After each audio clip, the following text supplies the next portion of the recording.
Hey everybody, how you doing? I'm Pabs, a racing VTuber and an artist, and today we're going to be working on a thumbnail for Sunday, as well as whatever other things we kind of end up doing. So, oh god, that is really bright. I forgot how bright it gets when you use the default white paper background. Let's turn that down a little bit. It's a little bit easier on the eyes. It's a widely known trick that you can work on a gray background, especially if you're working on digital art. I don't know exactly how you would do this with traditional art, though, because I feel like, there is such a thing as painting on black velvet, right? There are canvases and such that have a darker background that you paint on top of. But I don't know if there is such a thing as like a low contrast. I guess you could just use yellow paper or paper that isn't like bleached white, I mean. I think that would be one way to do it. Anyway, that's kind of why I always use this gray background. It's just so that I say you. I don't know if this affects you as viewers very much. In fact, I think having it be low contrast might actually make it worse for streaming. But you know what? It's kind of a neutral. It's a neutral thing for me. Anyway, I try to use it to avoid getting eye strain, which is ironic considering I don't have eyes per se. Anyway, the idea that I had for this one, so back a little while ago, I played a video game called Angerfoot that had this level transition screen where it had the main character walking down these stone steps carrying a lantern. And since apparently we'll have to head into the dungeon in the game pretty soon, I figured I would try and do something very similar, or at least in that vein. So here's my idea so far. Actually, I'm also wondering if I should maybe flip it from what I had originally envisioned. Because in my original vision, I had them walking down the steps here. I was walking down some stone steps carrying a lantern. It is a very classic activity, I feel like. It's, you know, it's a kind of thing that you don't really get in a... I think the pandemic really screwed a lot of people out of getting that opportunity in the recent years. You know what I mean? I feel like time was used to be able to throw a rock and hit a step, and the rock would fall down the steps, down the stone staircase. But now it's like impossible to find any place with stone staircases. On some who goes there type shit, you do gotta do it. I do feel like if you're going down I do feel like if you just have a lantern, and especially if it's like some non-combustible, no, especially if it is combustible, right? If it's like a kerosene lantern, or if God forbid, God willing, that you got to experience this someday, if you've got a candle in there, right? You are kind of contractually obligated to say who goes there in the gruffest, angriest voice you can. Maybe not angriest. Maybe just like definitely gruff though. I do feel like you need to have that gruffness candle maxing. I have come to gain a fair bit of respect for the humble candle in my time. Mostly just because I've started using candles instead of incense to make my house smell nice. And I have been noticing that it is just overall much less of a hassle to use candles compared to using a incense. First of all, there's like lower risk of the fire alarm going off because there's no smoke involved, and also incense smoke is very intense, I want to say. I feel like intense might be the right word. Might actually hit this. I was kind of wondering how big to make the stairs here. I think I might actually hit this sucker with the golden ratio treatment, if that is possible with this setup. Because okay, so golden ratio, roughly speaking, you would want to make a perfect square. So let's try and use the square tool for this, right? I don't think the hang on. I don't think the 16:9 aspect ratio is conducive to this, but we could try, right? Okay, so we'll get one there. Yeah, no, that's definitely not going to be on golden ratio, but we could still make it so that it's fairly square-ish. So plonking this down around here.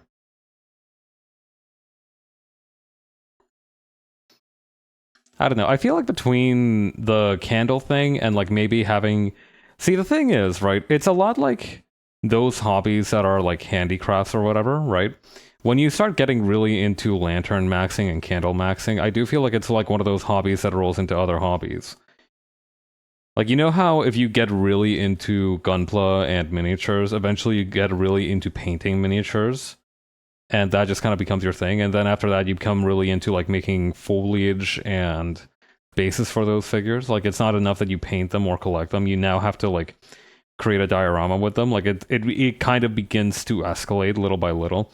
I feel like that is kind of what candle maxing and the whole hobby, really the kind of event and experience of what do you call like of like wandering around a stone keep with a lantern in hand.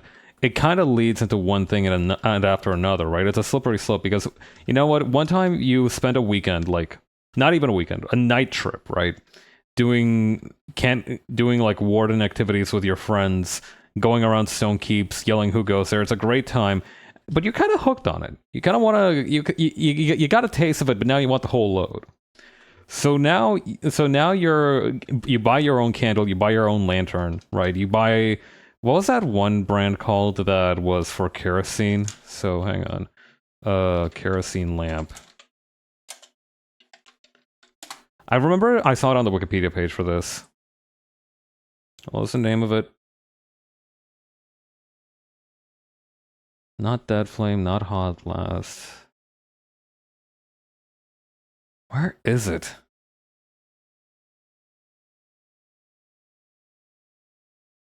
Not it wasn't the Breakman's Lantern. It was there was like a name for like a model of it that was available somewhere. Yeah, Coleman. Coleman. I think what it is the name of it. Check, peep this, right? So you spend the weekend there. You start going more often, and all of a sudden, bam! You've bought your own lanterns for future expeditions. You're like, I've had enough of the rentals. I'm invested. I'm going. I'm going full in on this. Sell the farm, whatever. You start going through that, and that's kind of like when the shift happens because it stops being that you stop treating it as a break from your life and you start treating your life as a distraction from wandering stone keeps, right? I guess wandering a stone keep would be kind of like the opposite of urbex, right? Like you're very explicitly not exploring an urban environment. It is now some kind of like do castles count as urban? I feel like the answer is technically yes. Anyway, now you've started to treat your life as a distraction from your wandering activities, and that's kind of like when the shift happens. Because once that happens, then you start kind of like going full all in on it, right? It becomes a slippery slope, and you buy a nightgown. I'm talking like full length sleeves, full length down to the ankles. You're like, you know what? I want to do it. I want to have the combination. I want to have like the trifecta of the lantern in hand, nightgown on the body, and the cap that is like way too long tucked in over behind my head. And you're like, this is what's going to bring me happiness. This is what's going to solve the riddle of my life for me. And for a while it does. But then like after some time after that, it's no longer enough. After that, you start to crave more, but you don't know where to go. That's kind of like the point of no return. I think like once that happens, you either kind of pack up your hobby or like get somebody else into it and pass the flame onto them, so to speak. You pass the torch onto them. That would have been a better pun. But if you don't do that, then you start to get into really esoteric shit, right? Like you're like, okay, so we've done the nightgown, we've done the candle, we've done the lantern. Maybe I can try an alternative mode of combustion. Maybe I can start being a flare guy, right? You start trying to reinvent what you fell in love with in hopes that it'll bring that light to your life again. But unfortunately, I don't think it's something that can be forced. I do think that unfortunately, once you've kind of reached the zenith of that and you don't hop off that train, I do think you are kind of just doomed to repeat cycles of it. Much like the spiral staircase, your life begins to take a rapid downward decline. Or maybe it won't. You know what? Maybe you are built different. It's entirely possible that this is just a skill issue.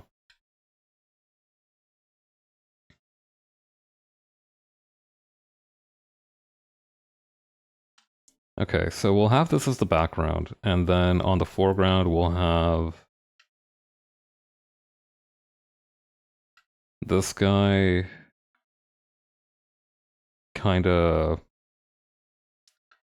I'm trying to play around a little bit with the proportions for pabs in this one specifically. I'm trying to see what I can get away with in terms of like maintaining my same kind of like super wide doughy proportions, but also maybe shifting it a little bit. It is kind of funny because these would be like fairly reasonable steps, but for a fellow like me, they're like... Hang on. I think what I might need to do is actually rotate this a little bit. But yeah, in this regard, candle maxing is a lot like becoming a fishing guy.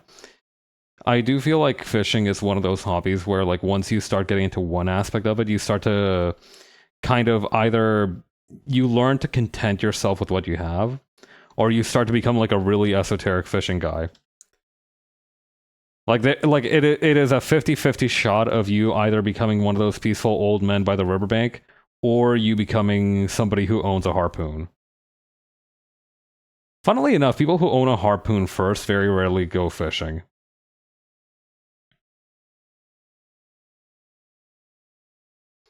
At least that's what I feel. I could be wrong. Maybe they're just really into the idea of fishing and just haven't had a chance to really explore that aspect of themselves yet. I feel like those people should also be acknowledged. I feel like we should also recognize those people's lived experiences. Because you know what? Sometimes you do just buy something in the hopes that you'll eventually have a chance to use it, right? That's not an unusual thing, although I do think it is a little bit unusual for that thing to be a harpoon. On the other hand, I feel like a harpoon is a surprisingly innocent thing to own. Like, yeah, sure, there might be an initial, like, hey, why the fuck do you own a harpoon? You, like, alright, Ishmael, brother, I don't know, like, why you own this, but it strikes me as a little bit strange. We live, like, 30 minutes away from the sea, I know that, but, like, why... That's not, like, a thing we do. Nobody goes harpoon fishing anymore. Why do you have this? Right? Like, obviously, I feel like it's gonna invite a little bit of pushback. That is inevitable, right? It is technically a weapon, and I feel like it's reasonable in that in a fairly peaceful society like ours, it is unexpected for people to just have weapons in their homes. So that's why I feel like a harpoon should invite some questions. But on the other hand, right, hear me out. Is a harpoon more or less disturbing to own than a bow for you? Right? Like if somebody had like an actual like a reflex bow or something, would that throw you off more or less than a harpoon? Because I feel like the bow would be a bigger red flag for me than the harpoon.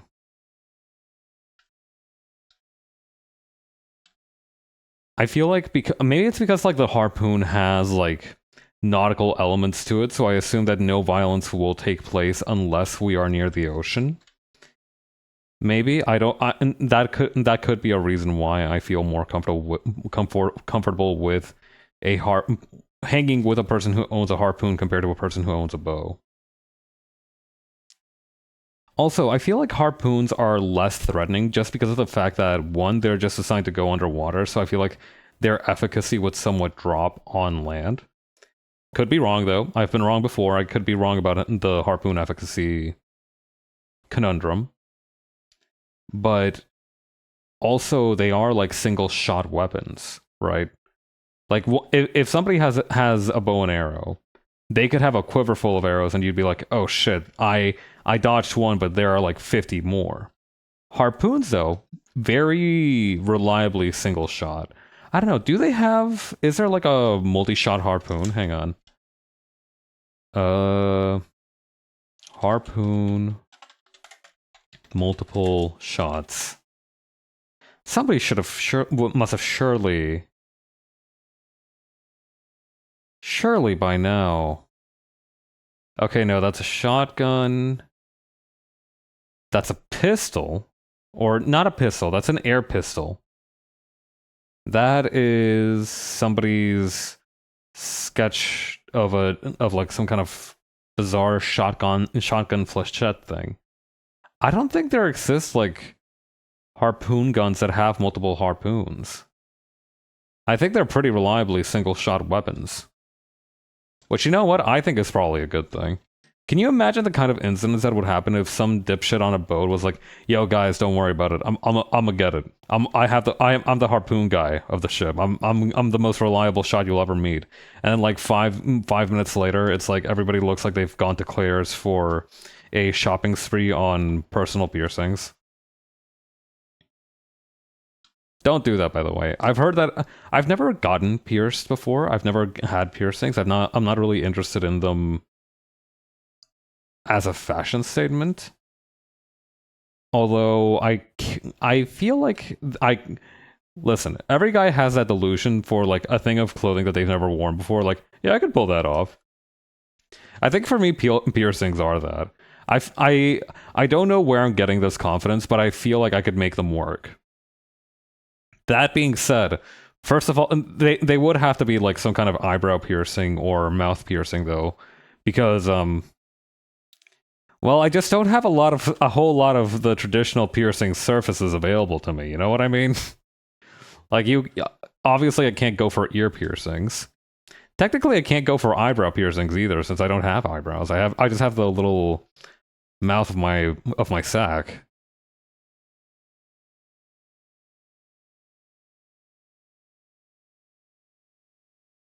Okay, and then we're gonna add a gloved hand here.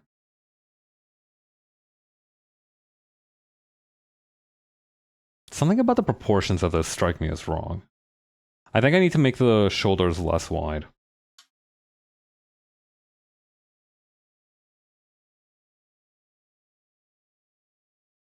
Yeah, this seems correct. But yeah. I guess what I'm trying to say is I would trust somebody who owns a harpoon more than I would trust somebody who owns a bow. Or like a really nice bow though.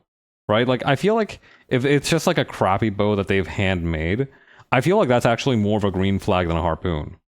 Right? If it's like a handmade bow that is made from like traditional materials, I think that would be well, actually no, big caveat, because like if it's a handmade bow that they made like by 3D printing the components, I feel like that's again like red flag territory.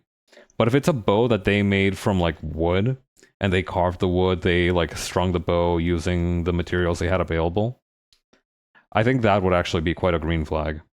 I don't know, something about making stuff with your hands, especially physical things, right? Like technically what I do is also making things with my hands, and I don't know if that's a green flag for anybody else, but I feel like making things with your hands, like particularly things like physical objects, if that makes sense, not just like art, but like crafts, things like that, candy bracelets, handmade jewelry, things like that.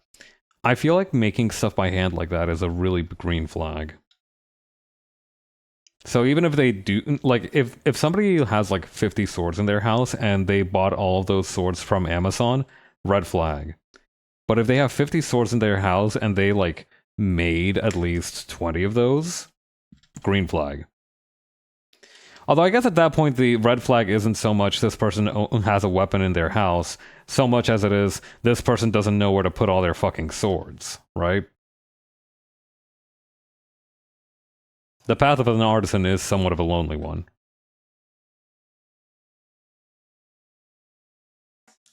Tatsuki Fujimoto made a comic about this called Look Back.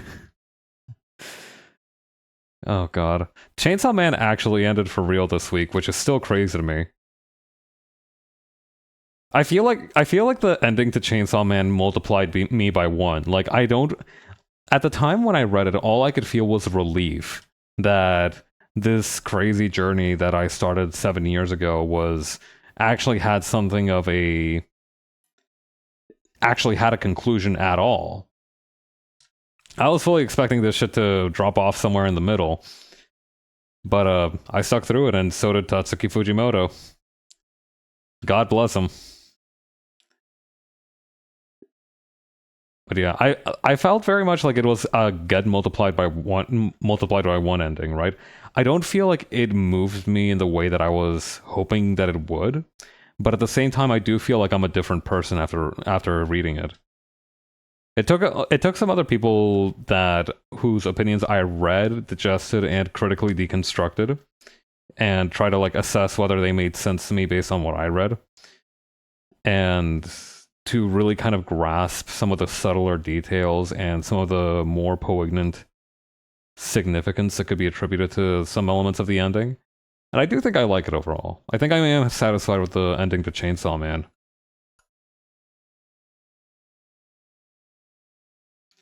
I don't feel like Chainsaw Man was ever a story that was meant to be serialized weekly, though.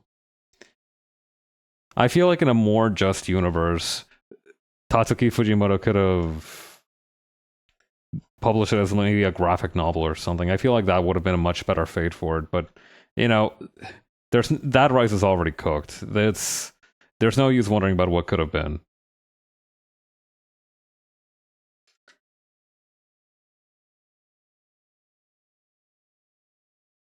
But yeah, I don't know. I've just kind of sat with it, and I feel like the thing that I felt the most was like relief that I no longer had to keep up with this kind of emotional torture that Fujimoto's been inflicting on us for 2 years anymore.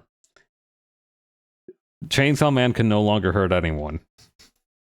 This is in every possible sense that you could take of it. What a great manga.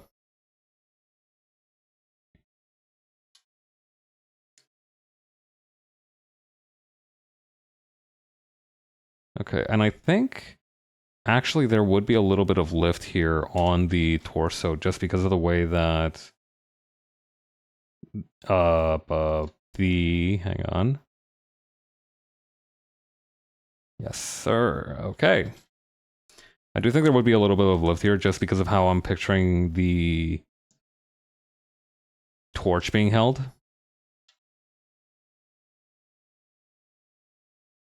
Or actually, I don't know.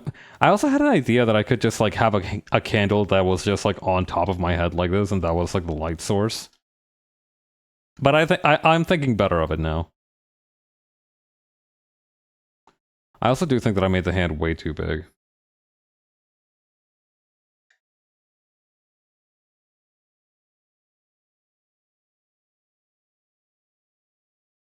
There we go.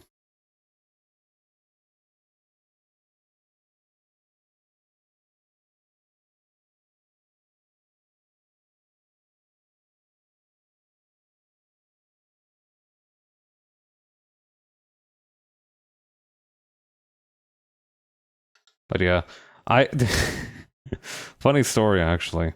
As I did actually end up deciding that I wanted to.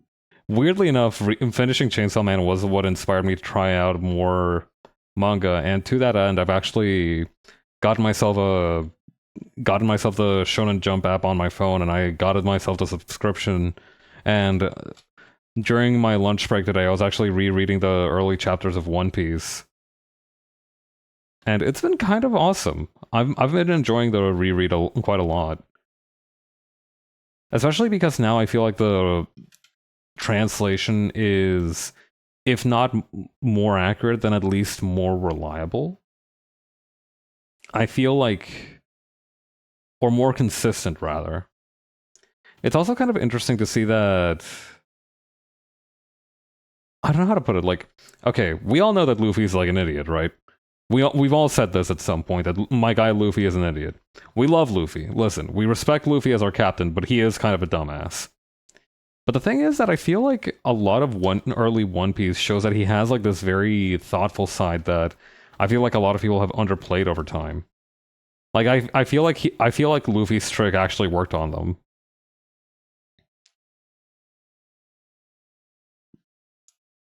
Like over the chapters that I've read, I keep seeing like these little snippets of him just being like shockingly considerate for a lot of different things that I hadn't really thought about. Like back when he first meets Nami, right? She talks about how she hates pirates because they killed someone precious to her. And he actually does say like, yeah, no, I feel sorry for you. Yeah, that's fine.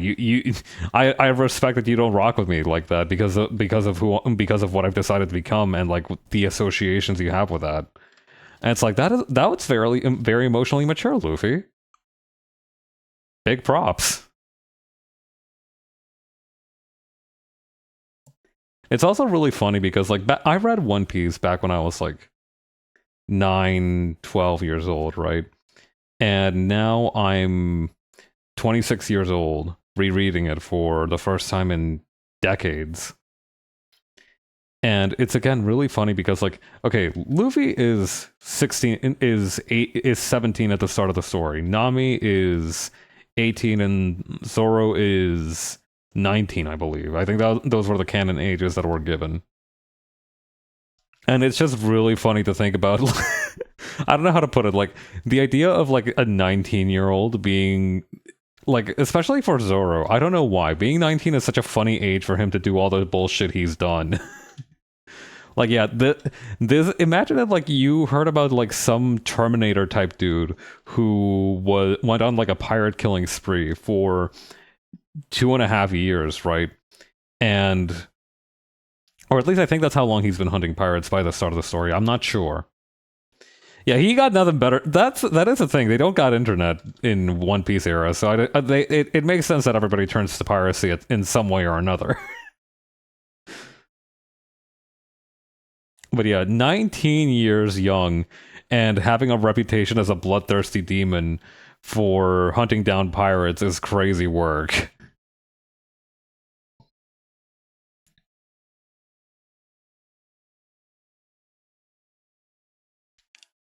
Is it bad that I kind of want to start over on this? Hang on. Let's try this actually. Yeah, no, you know what? Let us try this because recently I'm kind of excited to try this out now actually. I'll keep this on the backup just in case, but I'm kind of excited to try this one out. So, I recently watched stream by Nina Mai Inanis of Hololive English Myth, right? And she had this very interesting technique. So let me see. Let's set opacity to like 50. How's that look? Yeah, that's pretty good. Okay, so what she did is that she used the lasso fill tool as a way to quickly render shapes. And the most interesting thing that she did is that she used it at I think 50% opacity. So hang on. Let me try something. Okay, so lasso fill. Okay, 2, 3, 4. Or what we could do is probably make it even darker and lower the opacity more than that. So maybe opacity is like, let's say 19. Yeah, okay. Maybe a little bit more than that. Maybe at like 30.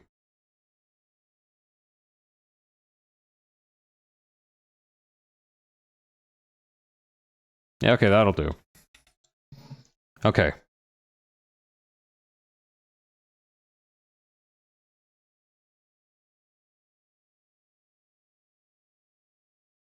Okay. It's gonna take me a while to get the hang of this particular style. But what I noticed is that the way she used it, it created a very interesting, how do I put it, like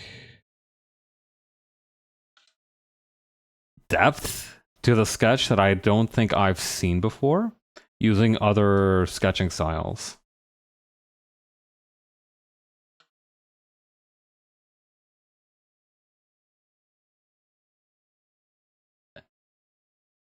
So hang on.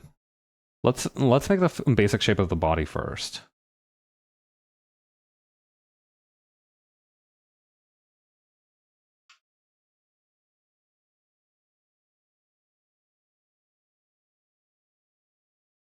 Okay, now the other hand would probably be the one holding it then. I'm trying to think about how this would work.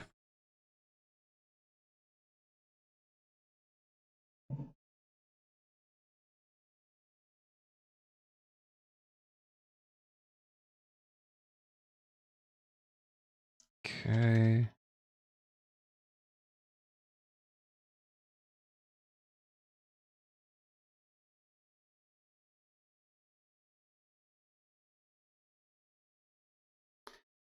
Maybe, hang on, maybe I can give myself like a mace or something. I'd feel weird showing myself going down to a scary pit with completely unarmed.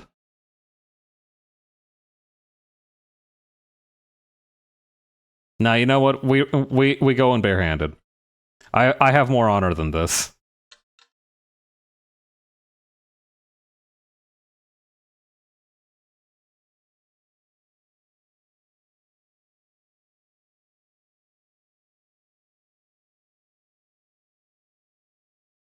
It was also really interesting to go back to these earlier chapters of One Piece and kind of take a look at the pacing.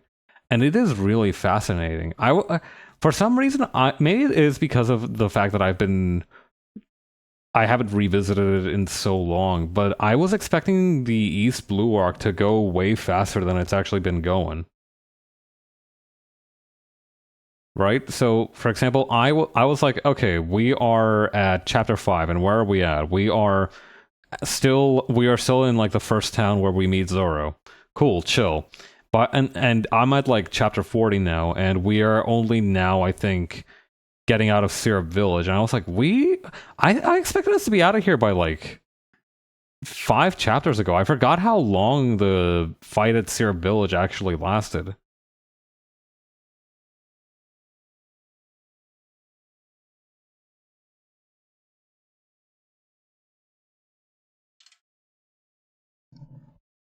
And it's also really interesting how the fight actually wrapped up because I don't know, maybe it is because I remember it more from watching the anime at the time.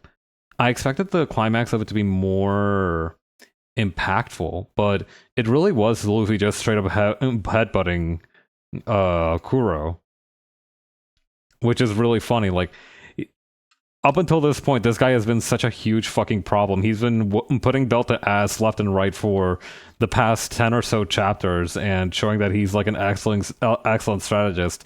Luffy grapples him one time, headbutts the shit out of him, and the fight's over.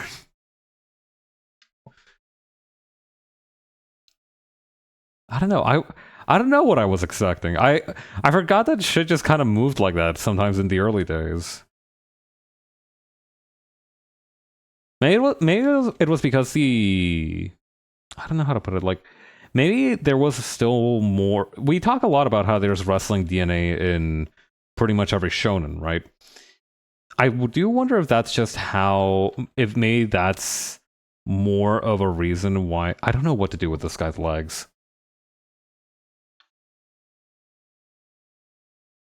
Wait, yes, I do.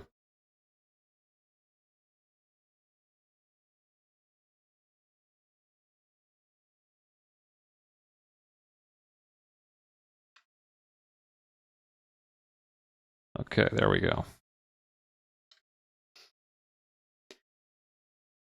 But yeah, I don't know. I don't know why I expected the pacing to be different. Maybe Chainsaw Man has changed me too much. Maybe now I'm just expecting. Maybe now I'm just expecting everything to go at a fucking breakneck pace forever and ever. And that's Fujimoto's real curse.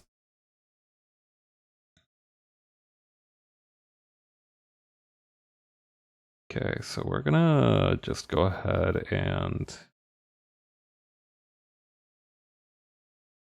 try this on for size.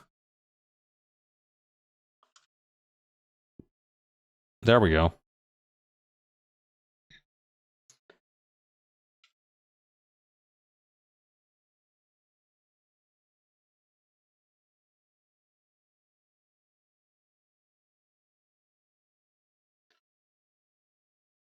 I honestly I think this technique is pretty working pretty well because I think especially for a style like this where it's not really focused so much on 100% accuracy on the proportions, but so much as it is, making sure that it has impact with the way that people are moving and that the action itself is easy to trace. I think that's kind of the strength of this style, or at least of this method.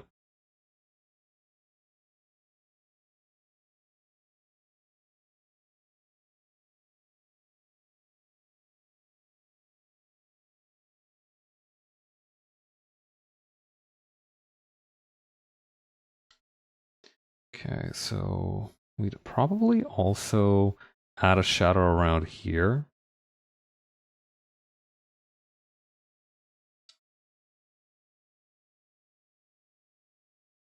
Something like that.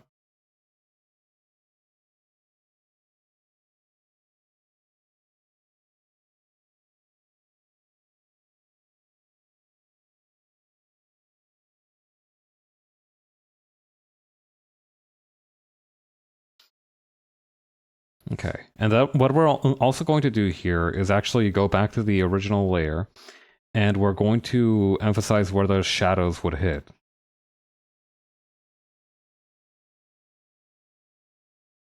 So, okay, so I'm thinking around like this.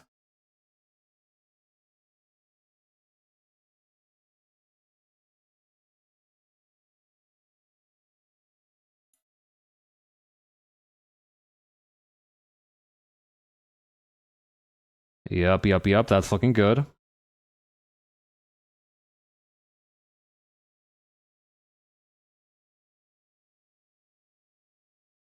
Oh yeah, Ryan, if you're still here, I don't think I actually told you this when I had the chance when it was like very recent. Or actually, I have two things to congratulate you on. First of all, really good work on that fan art of Jam that you did the other day. That shit was awesome. And also, even more than that, the one that you did for Gun Nose, that looked so clean. I thought that was like the actual promotional art for the game.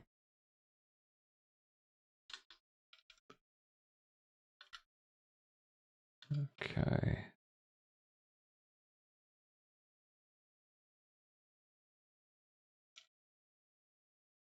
I need to deepen some of the shadows on this though. Yeah, like this.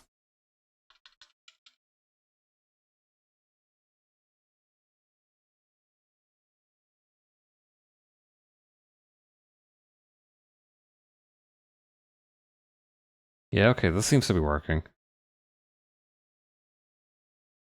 Yeah, I was a little bummed that I couldn't tell if the creator saw it or not.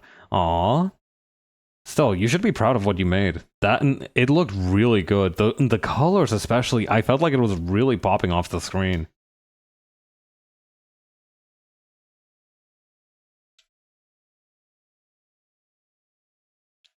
Okay.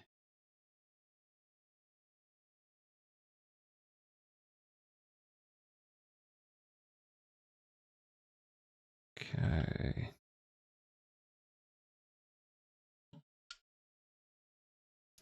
Maybe I could even get a little fancy with it and go for the face a little bit.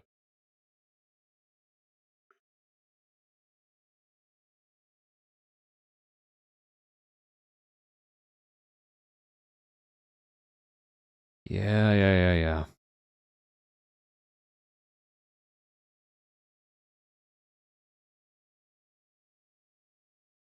All I did for the colors was color pick a Dick Tracy page? That's genius. Dude. That's awesome. Really smart move. You know what? I do think I need to be more shameless about color picking. I always feel a little bit not weird, but I do feel like I'm not resourceful enough.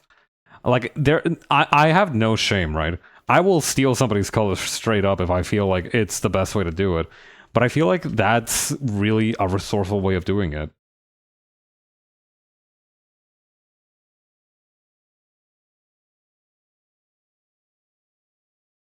So yeah, good job once again. Okay, I think I color pick all the time. I did it for Jam too. Fucking awesome. Okay, so here's what I'm gonna do. I'm going to go ahead and use the tonal correction and decrease the brightness but increase the contrast a little bit. Or I don't know, maybe this is good. May I just Ooh, wait, yeah, that was the right answer.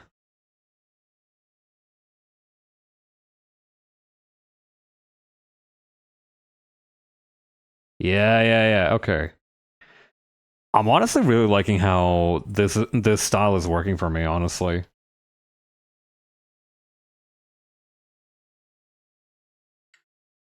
I don't know. I feel like I banged that out in like what 20 seconds, and I think so. I think it's got its upsides and downsides, right? Because on the one hand, it's super easy to bang out something like this, where it's just like blobs and shapes. But on the other hand, now I do also need to do a secondary sketch to refine that. And while that's not really a problem, it is still like a limitation of it. But yeah, now that I have like the shapes more in order, it's gonna make the rest of this a lot easier. Yeah, like compare how like okay, so this I'm not putting myself down, right? But this looks a little bit stiff. But compare it to this where it's a little bit more, you know, we could even get a little bit crazy with it, right? Like let's try using the liquefy tool,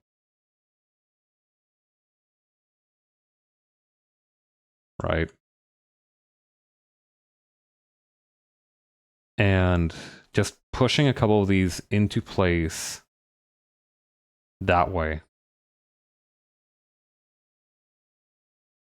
Okay, that like looks mega fucked right now. Maybe I should use the marquee tool instead. Yeah, that looks much more normal. Okay, now let's try this. But yeah, do you see what I mean though? It's so much. It feels much more fluid. I've been talking a little bit, right, about how I feel like sometimes my art doesn't. Or actually, I don't know if I've talked about this. I feel like what I'm beginning to lack is a sense of sophistication. Like I feel like I'm at a point where if I decide to draw something, I can find a way to draw it, right, fairly well. If I'm using references, using 3D models and whatnot, I can do that. But I feel like now what I lack is like compositional freedom. I have trouble coming up with like poses, with how things should look.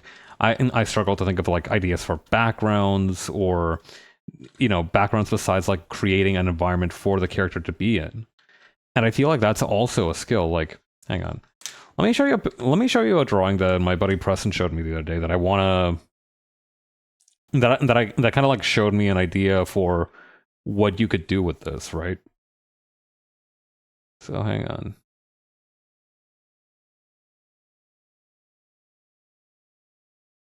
Okay, this looks good. Okay, so this was made by the artist Ficune, right? And it is a drawing of Agnes in digital. And I need so of course the character drawing itself is like really, really good, right? It has a nice line weight, the colors are really nice, the shading and the textures for everything. Like look at the crook of her elbow, right? And you see how it has that little bit of like shadow there that shows like the pocket for where your arm muscles kind of contract around your elbow. Really nice. But what really captivated me about this is the background, right? So check it out. The artist put here, like, first of all, the little chibi digital, which is really nice. There's little stickers like the hoof, the heart. There's like this little emoticon of herself going like insane back there, which is really cute. But also like there's some text. There's this 3D model of an iPhone, which at first I thought didn't make sense, but like the more I thought about it, the more I was like, wait, no, yeah, that's perfect actually. It would make the iPhone being there is like, oh right, she's like she would be on social media a lot. That makes sense. There's this Argyle checkerboard texture back there. The text, I think I've already brought that up. There's this weird kind of like wobbliness back here. There's like a bunch of like dots. You can they might be a little bit difficult to see. Hang on, let me zoom in on an area where they might be a little bit more visible. Like right here, right? These are supposed to be some kind of like you can see it back here too on the near the frill of the skirt. It's some kind of like I don't know how to put it. It's definitely something to do with halftone, right? It feels very deliberate though. There's even like some kind of texture on near the top here. There's these Polaroids of screenshots from the game, I think. I don't know if these might be fan art, but I feel like I've seen these before. My deepest apologies if it is something that they drew. But you know what? You see what I mean? It's how do I put this? it's not exactly simple, but it does feel very elaborate and deliberate, the different elements that the artist chose for this background. It works together really well, and it creates, I don't know how to put it, like, instead of feeling like the background is there to not have the character by themselves, it feels more like the background is like hoisting the character up on its shoulders. And I think that is incredible. I don't know. Yeah, those are just halftones. Yeah, that's what I was thinking. But all the same, right? It's like it blends so many textures together in a way that feels extremely natural. Like when I saw the drawing, at first I didn't even really like pick up on it, but the more I looked at it, the more that these different things really like jumped out at me, and it was great. What you want to get weird with your art is what I'm hearing. I mean, I don't know. I feel like that's maybe a direction for it, but I feel like saying I want to get weird with it is too vague. You know what I mean? I have to show you some of my promotional pieces I made for Sakuma later. Please do. I feel like I need to get weird with it, but in like a deliberate way. I need to get like thoughtfully weird with it. I need to practice mindful weirdness, if that makes sense. Because like you do see a lot of these different things coming together, but like I said, none of it feels like it was carelessly thrown together. All of it feels like it was undeliberately put there, or at least some thought went into how it would like cohere with the rest of it. Capture a vibe. Again, I think that might be a direction to take. Actually, yeah, you know what? I do think that might be a good one. Because, hang on, I was also talking, hang on. While I was talking with Preston about it, I also talked about, hang on. It's going to take a second to organize my thoughts on this. So, this artist called Domram is working on a project called Carnage Man Ike. And recently they released a promotional trailer for what that is about. And this is another example that I actually thought of while I was looking at that Digitan piece, right? Is the way that these different elements come together. It's very much the same, like it was a bunch of different textures all blended together. This one's a bit more on the extreme side though, because I don't know how you would make like this part. You know what I mean? Capture a vibe. Unlock the themes of an art piece outside of conventional means. Yeah, I think that's also part of it. But like, take a look at this, right? There's this dot background. You have this thing here, which is just like some kind of sticker texture. The Statue of Justice that is rendered in halftone with like this bright blue background. What appears to be a nuclear explosion back here. This kind of 2D rebuild thing that I don't know what to call. It looks like the blue of the sky is glitching out onto the rest of it. There's like text thrown here and there, right? Like injustice anywhere is a threat to justice everywhere.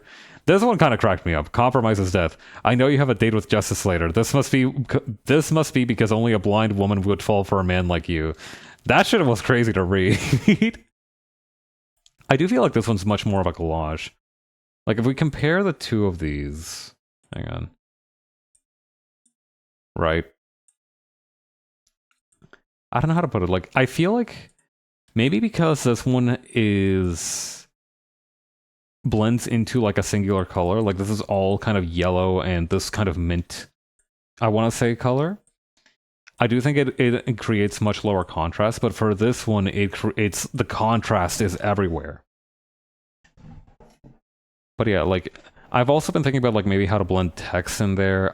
It feels like it could be interesting. I want to learn how to do it. I want to see if I can figure out some way to do it. I don't know how to begin experimenting with that. I do think that's probably something I'm going to have to take offline, but I want to try it at some point.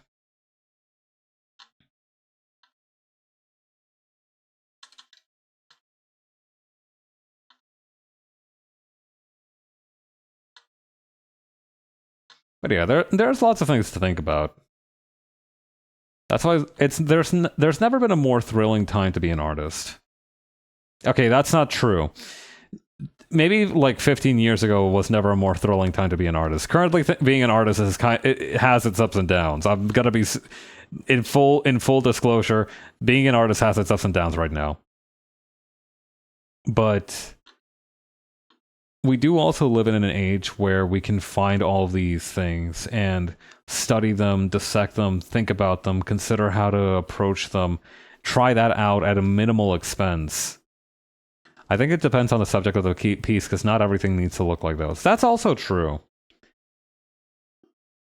I guess what I want is to have as much freedom with the backgrounds as much freedom as I have with like normal drawing. That freedom can only come from skill.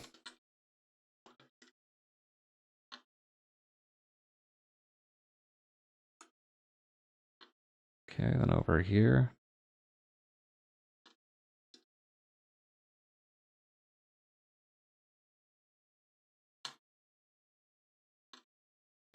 Interesting. Potential issue that I hadn't considered here. Let's try... Hang on. Let's try this.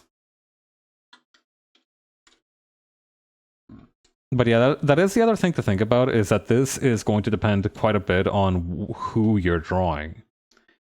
Because it's going to be otherwise kind of difficult. Oh yeah, no, that leg is way too short. What am I doing? Okay, so it turns out that there might be one downside to go into like this purely vibe-based lasso approach. I don't know. I'll be closer to an answer once I can start trying to practice this particular method of visual art. Or I need to find other pieces like it so that I can study those and figure out the pattern, so to speak. I feel like once I have the pattern the pattern of something down, I can use it much more flexibly.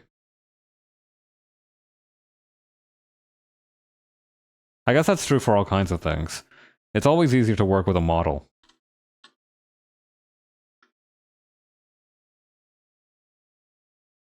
Okay.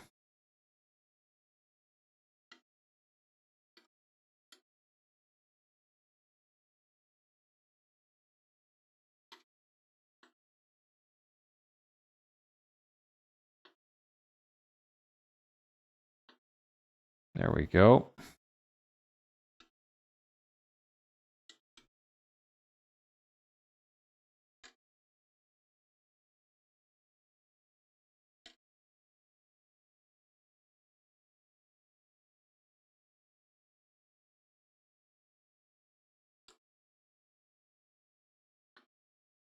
But yeah, I've been excited to kind of rotate that idea in my brain.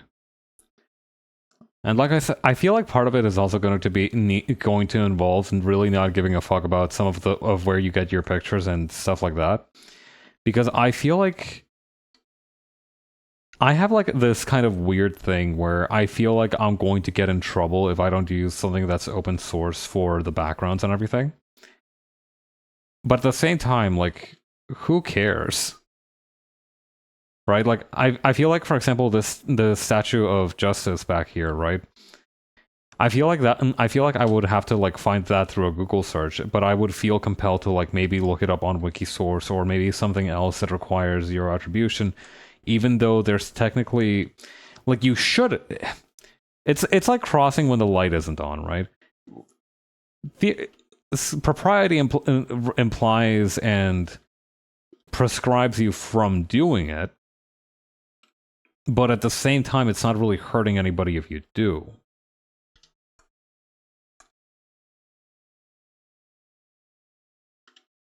I don't know. I do think that it's just like a personal hang-up that maybe somebody else has found the solution to. I feel like I can't be the only person like this. Surely not, right? There have to be people more neurotic than me that have figured it out. Otherwise, I might really be in trouble.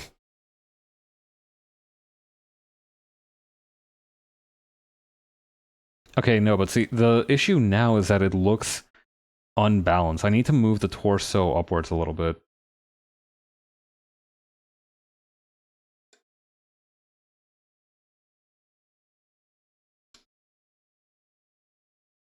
Ooh, yeah, yeah, yeah, yeah. That's the stuff. I think I was just drawing the legs too far apart.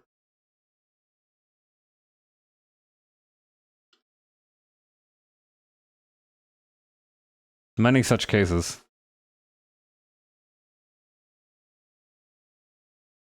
Okay, there we go.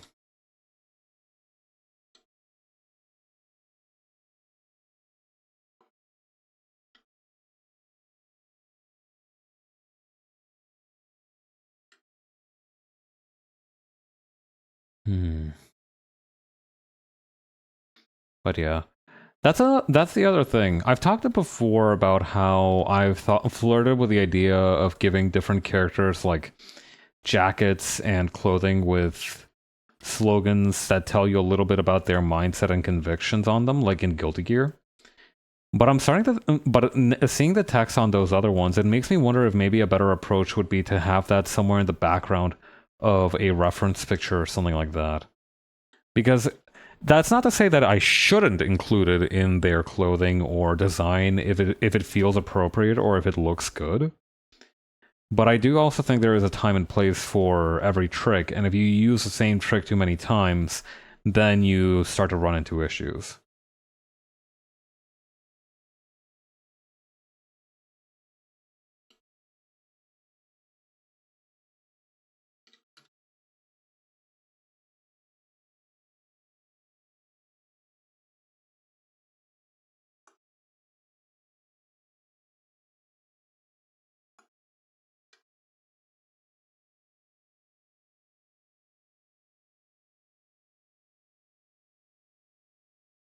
Okay.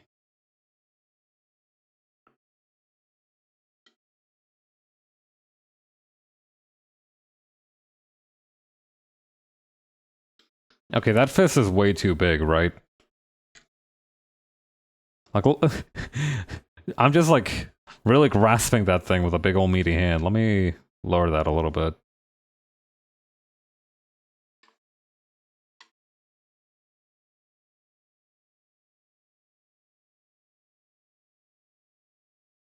I actually should look up ideas on like how to make torches because I think the thing as well is that my idea for how this torch would work is that it was like a rag doused in kerosene or something, some kind of combustible oil, and the stick itself has a bunch of cuts near the top so that it catches fire more easily, but doesn't necessarily like compromise its integrity or structure. Something to consider. I need to figure out how torches work, or at least how to make a makeshift one. I remember watching First Blood in the new year and being like, surely it's not that easy, right? Like there was a scene where Rambo just takes a stick, a piece of cloth, and lights it on fire, and it's like, oh yeah, yeah, that worked.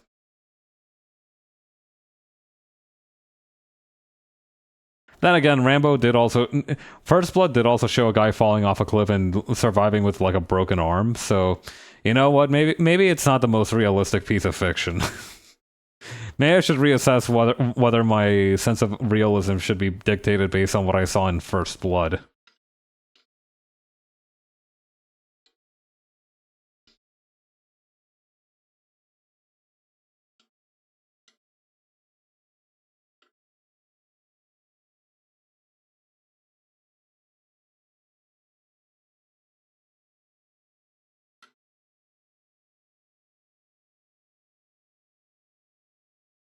Okay.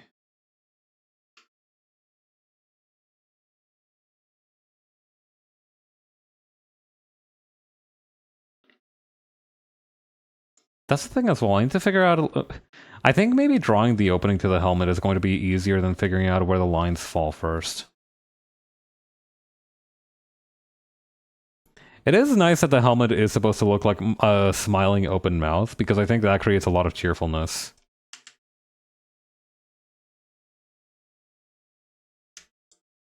To an otherwise dreary kind of character design. I don't know. I like character designs that look like they. Two contrasts are good. That look cheerful when everything is crummy, or that they look absolutely fucking miserable when everything is hunky dory.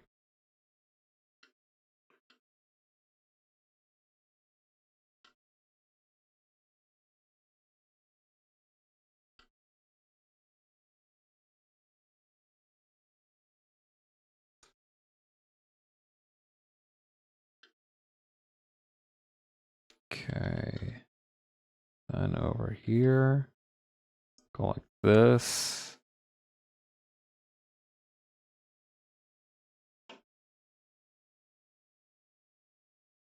Three, four, five.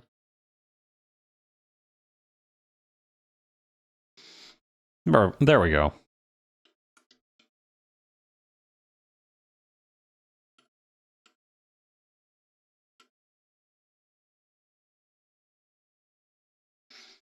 I thought about making the logo for the knight costume a what's it called? Like black letter font? One of those that has like really elaborate old-timey medieval kind of vibes to it. But then I realized I would either have to like type that out through the text processor that CSP has, or I would have to learn to draw that myself. And I was like, yeah, you know what? The original one's all good. Let's just go with that.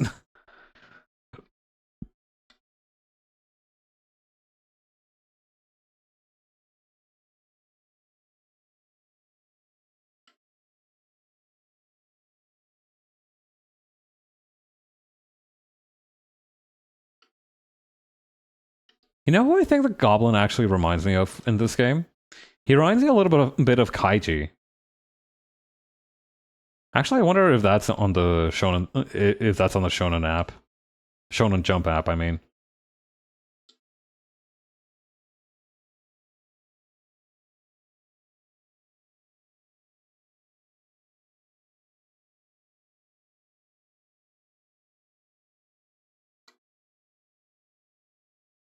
yeah, just kind of looking warily around.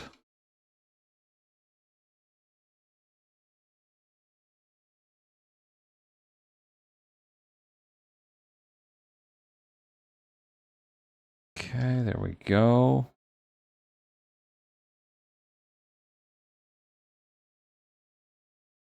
I kind of forgot what this guy's hair looks like, so I'm gonna assume that it's this kind of like emo side bob.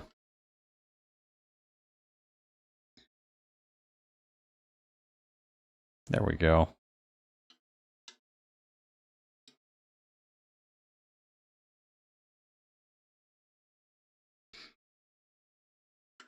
Okay.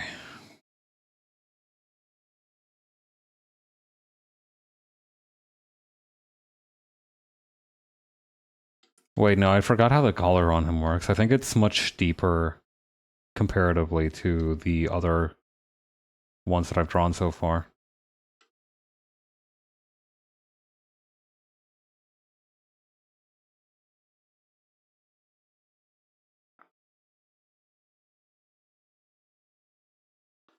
Okay, and then that's just gonna kind of divot down to the bottom there. Very good. I do like that they managed to capture medieval fuckboy with the Goblin's design. I think that's a feat that needs to be studied a little bit. It's kind of an inspired move, honestly, because, you know, you hear the phrase Goblin sidekick and you assume it's going to be like a Sam and Max kind of situation, but it turns out he's the sensitive, emotionally intelligent one. Meanwhile, you're like some kind of lunk.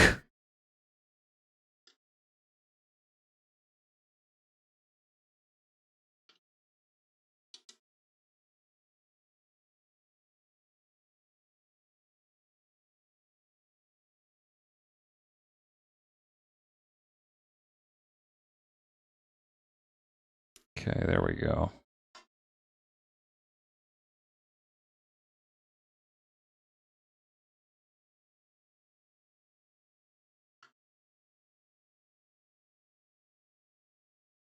It did say that he has claws, so you know what? Let's do that. Give him a little bit of nail.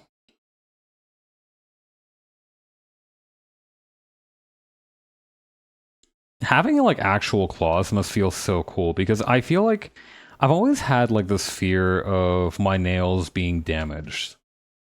I don't think it's so far to call it a phobia, but I do think it is like a consistent like anti ASMR, if that makes sense. Like I dislike the thought of it heavily. And I think that's mostly just because, you know, nails aren't really attached to us the same way that that claws, for example, would be.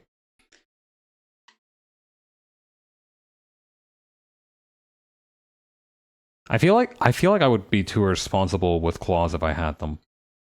Like I feel like if I knew that I could very reliably just like if they were like bones, right? If I knew that they would very reliably not break on contact with like a hard surface, I would be using my nails for all kinds of irresponsible shit.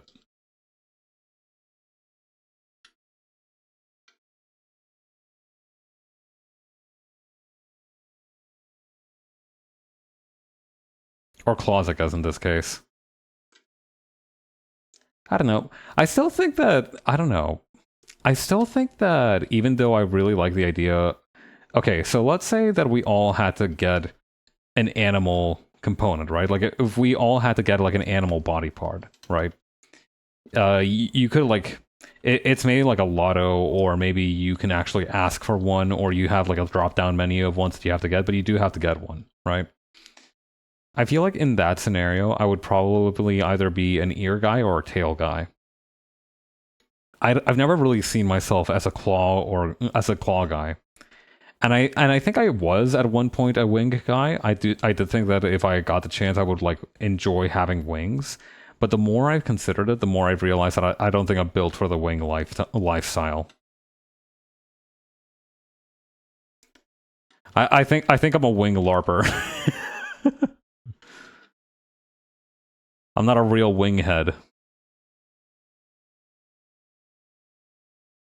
But yeah, I think that tail probably would be my top pick, just because I feel like it would be the easiest to manage. Because I feel like ears, I would prefer having to wear pants with like a hole or some kind of adjustment on it the rest of my life than to wear hats with adjustments on them the rest of. Or actually, no. I mean, I don't. Hmm. It's actually much more of a complex thought experiment than I thought it would be because in the area where I live gets cold, right? And I don't like the idea of having a hole in my pants, but I like the idea of not being able to wear a skull cap hat that keeps my head nice and warm even more.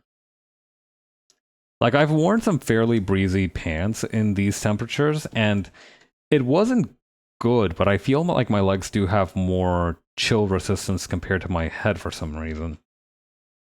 Probably something to do with circulation or whatever. Can you believe tomorrow is Friday? I feel like yesterday it was Tuesday, and now we're all Wednesday just came and went. I didn't even feel like today was a full day.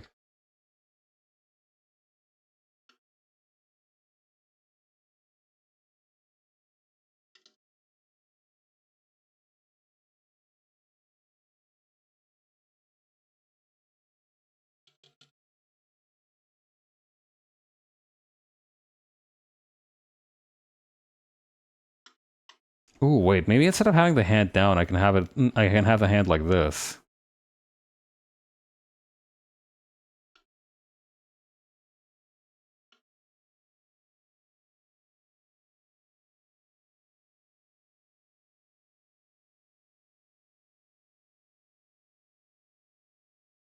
Yeah, that's good.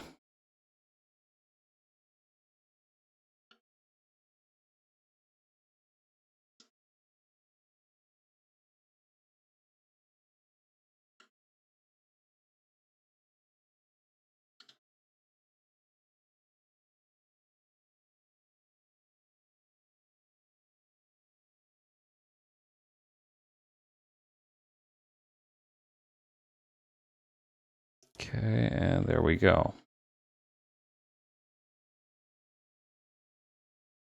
I don't know. Would you personally enjoy having a goblin sidekick? I feel like I prefer to work alone in most cases, but I do think I can see the appeal of it. Or like maybe a gnome or something. I don't know. Personally, I don't think I could handle having a gnome. I feel like having a goblin sidekick has like the correct amount of organizational antagonism that I think I would need to properly be the leader to a sidekick. You know what I mean? I feel like I'm more compelled to take a leadership role if I know that there's nobody else who's like competent enough to step up. Goblin over gnome? I could see that. You know what? That's a valid choice.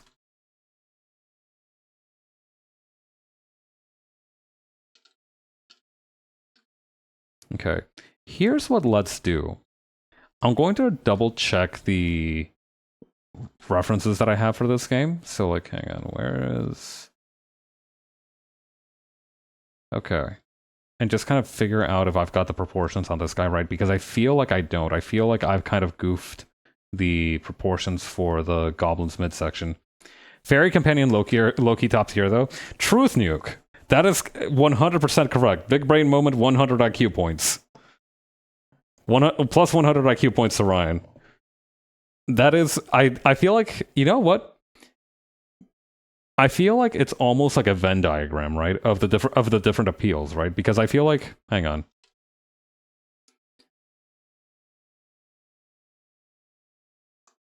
So, gnome sidekick, right? Goblin sidekick on this one. I feel like fairy companion is, or fairy sidekick is like a good synthesis of these. Because, you know, on the gnome side, you know, gnomes are like fairly... I feel like you wouldn't expect a gnome to be like... Like, I feel like gnomes are fairly hygienic creatures, right? You've never seen a gnome that... Gnomes have been covered in dirt, but they've never been, like, filthy, right? You could always feel like that for gnomes being covered in dirt and mud is only a temporary experience. Maybe because of the plastic nature of the gnomes that we've seen. For goblins, I feel like they just kind of generally would not... I feel like a goblin would like struggle with the concept of brushing their teeth consistently. But they do have like a kind of feral je ne sais quoi that I feel the gnome lacks. I feel like the gnome would be a... Like, okay, so let me give you an example. Like, if both of them would wear a bowler hat, but the gnome would wear it normally, and it would look very, very dashing on the gnome, but the goblin would wear it at like a very jaunty angle. Triple circle Venn diagram with the third circle being elves. Fairies still in the middle. Fascinating proposal.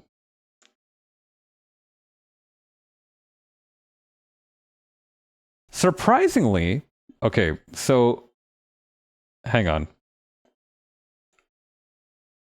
I feel like I feel like the gnome and the elf makes dwarf. What would the goblin and the elf do? Maybe some kind of like... That would also mean that there would be like a different an overlap between gnome and goblin that we haven't previously considered. Okay. This is gonna be good though. I feel like this is a good thought experiment. So, what is the midpoint between a goblin and... You know what? The midpoint between gnome and goblin overlap makes kobold. Fascinating proposal. I kind of like where you're going with that. I do think that would be a good one.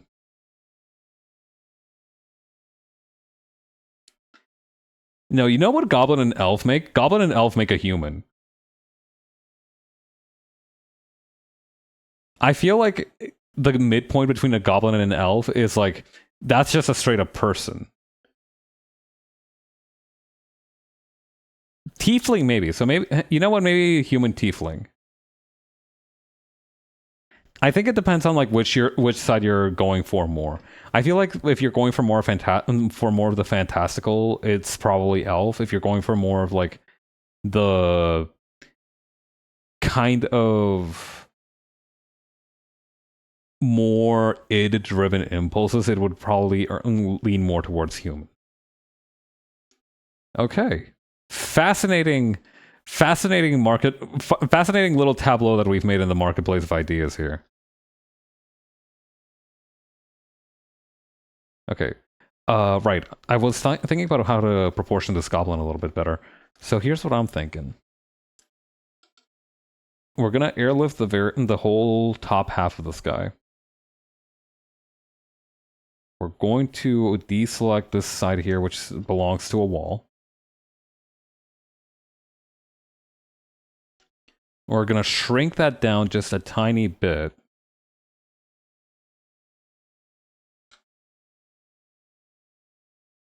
Just so that we can lengthen the legs. And maybe lower the torso a little bit more too. You know what? Let's try that.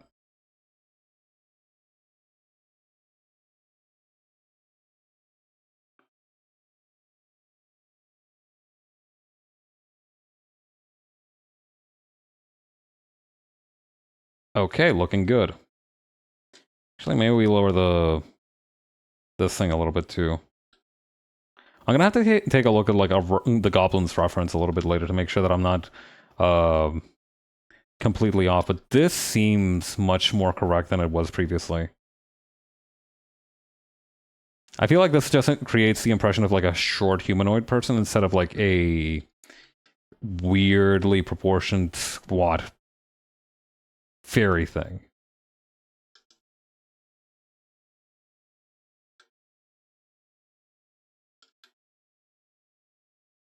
Also, I think I might have given the goblin too much neck.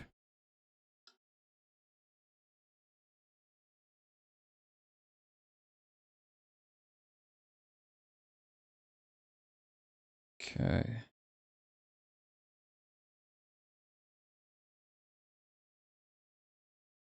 Then we're gonna put this over here. Very nice.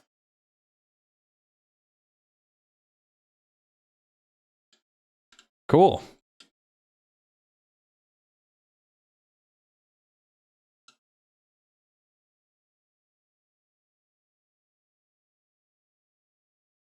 But yeah, it is really funny because I feel like when you hear the phrase goblin sidekick, you're expecting to be babysitting your sidekick, but in this case, it's a sidekick that's kind of babysitting you. Esoteric Ebb is a good game. I'm really excited to get to play it again this weekend.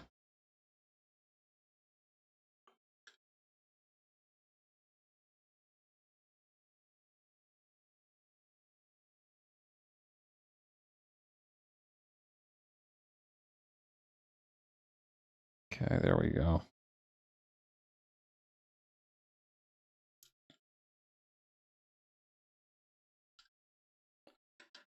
Also, I feel like I should label this properly.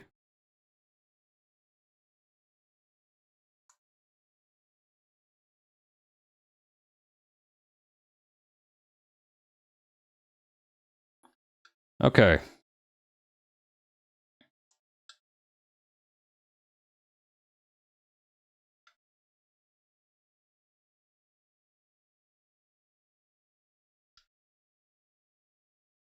I don't feel like it would flow that way if we're just walking.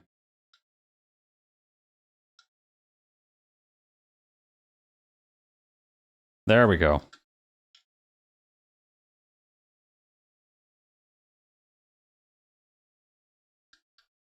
Cool.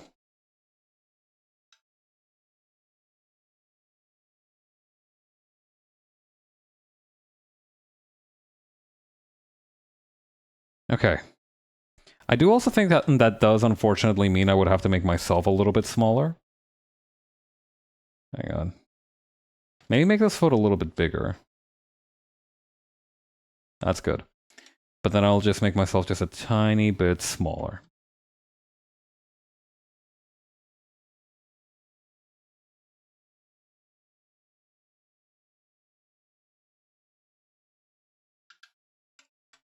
Okay, and then over here.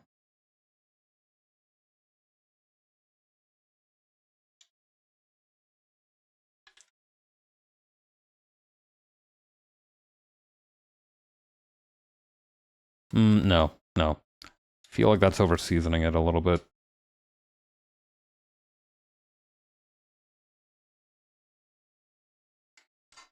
Okay, I think that seems like a good place for this to be at. Something about... Hang on, maybe if I flip the canvas, it'll make more sense. Okay, maybe I need to move it up even further. I think that's still what's bugging me about this foot. Ooh, yeah, okay.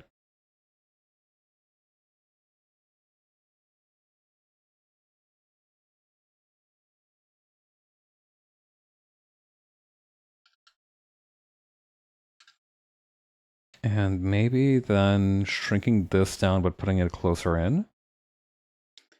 Will that be the right answer? I clipped my own heel, hang on.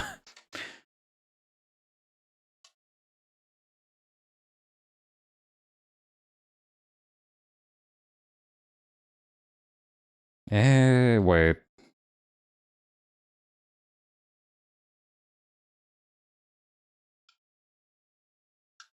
No, think about this isn't right. May I need to make the rest of the body bigger? Is that where I'm going wrong now?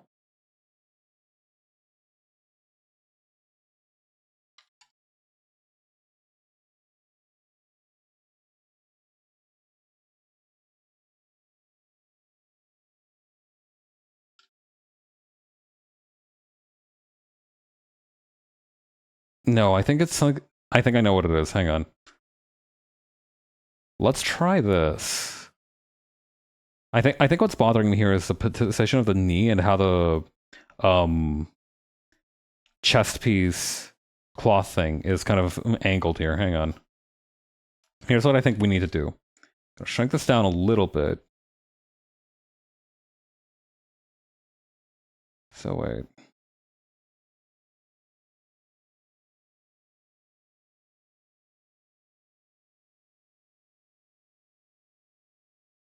Wait, what if I...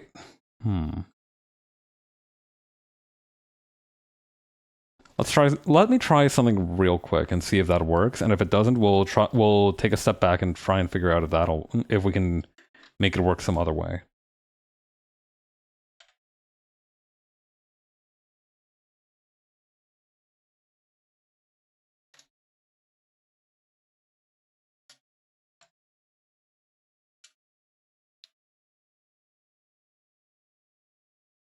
Okay, so let's erase this. Okay, so the trunk would be around here.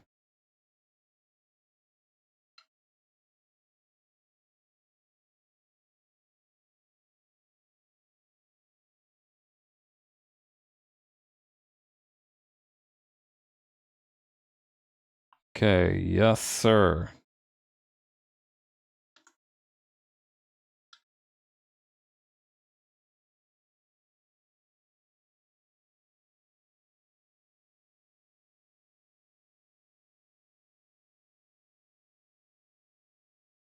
God, it is really funny to think about how the fuck how the fuck anybody would be looking down at where they're going with a helmet like this in this situation.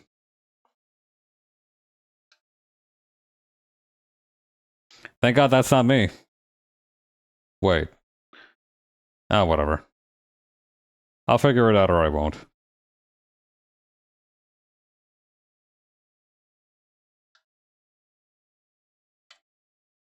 Okay, let's bring this... Oh, here's what I think I need to do. I need to bring this out a little bit to the left a little more.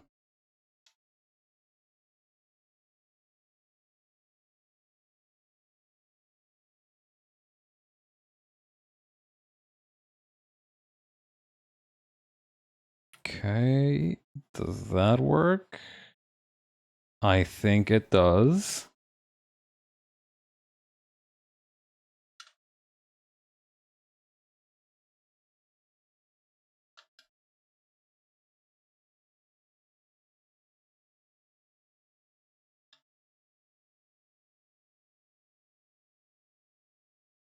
There we go. Okay, how's that look flipped normal ways? I think we got it.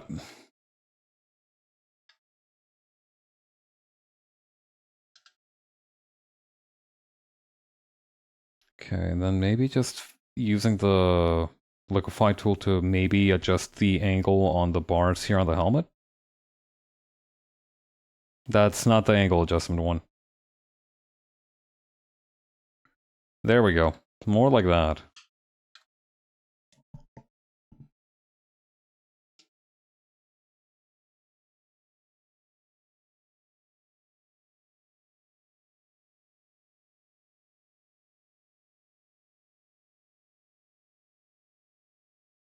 And then erase this part here.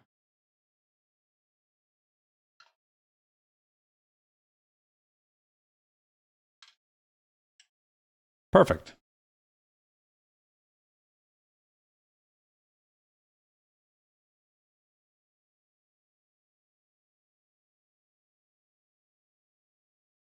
Maybe that's too scared. I want the goblin to be a little bit apprehensive about the situation, but I don't want it to look too scared.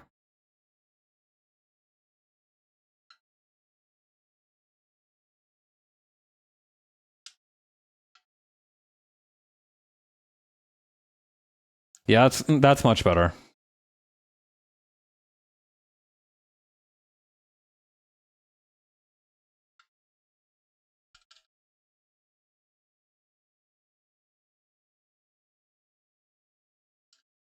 Okay, nice. Then from here on out, I think this is a good start. I can probably just do this. Maybe I can work a little bit on the wall texturing. I could probably get that done some other time, though. I have all of Saturday to take care of it, so I'm not too pressed for time to finish this. Oh yeah, and I guess the logo would go somewhere around here. Okay, I'm gonna duplicate this layer so that we can get rid of the sidekick diagram here. And then in its place, I'm going to add the logo for the game. Very good. Okay, that's enough work on that for now. Now what do I do? I don't know. I didn't think I'd get this far.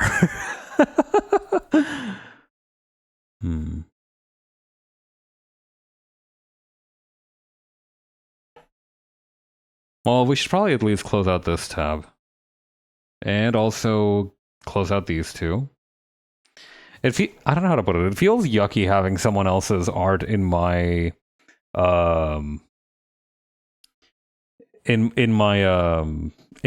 canvas for the most part. I don't know how to put it. Maybe, yeah, I think that's the best way to put it. It feels yucky having someone else's art in my canvas.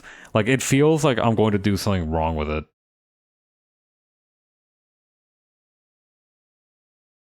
It's a little bit of an unfounded fear, but it is one that I possess all the same. You know what? I was talking about Chainsaw Man earlier. I did kind of want to draw Denji in Power as at the end of chapter 232. So you know what? Let's do that.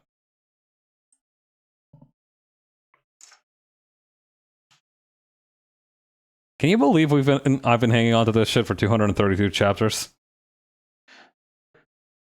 Tatsuki Fujimoto has to be some kind of genius. Or maybe I'm just that easy.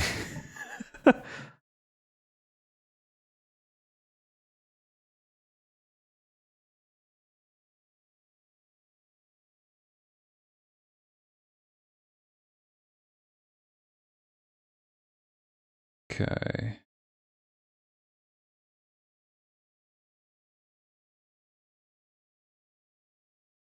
I actually had a sketch of what I wanted this to look like in my book, so I can just reference that a little bit.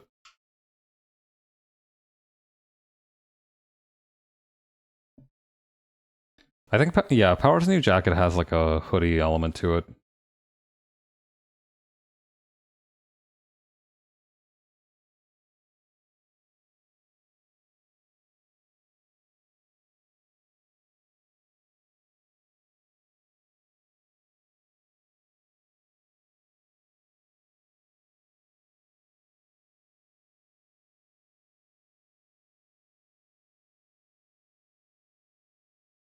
Okay.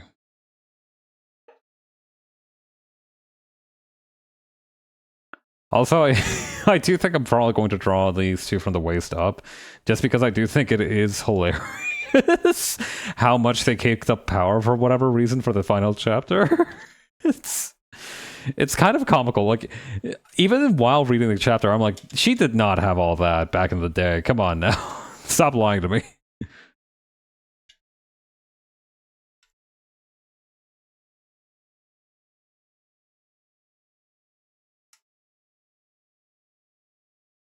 Okay. Also, I think that Denji would probably be a little bit more hunched over like this. Okay. Then from there, we'd probably need lighting, huh? Let's try this.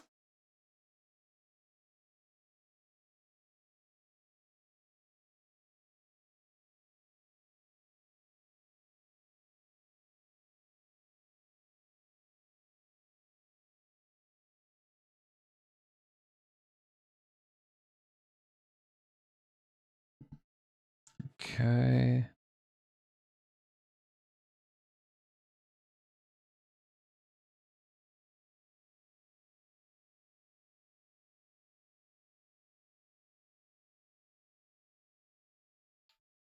Cool, cool, cool. And then we're gonna go like this. I do think I probably made her hand a little bit too big. It is gonna be fascinating what effect this new sketching method has on my visual style, because I feel like I'm already feeling my brain start to wrinkle in a different direction from where I originally had it compared to like my old style of doing things.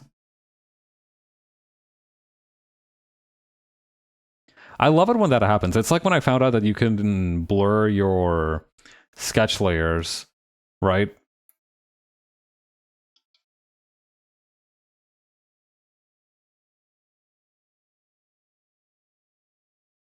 Okay. Well, no, you could always blur your sketch layers. I just didn't know that I could do it, right? No, wait, that also doesn't make sense semantically. I always I didn't understand there would be a benefit to doing it, so I never thought of doing it. That's probably the best way to describe it.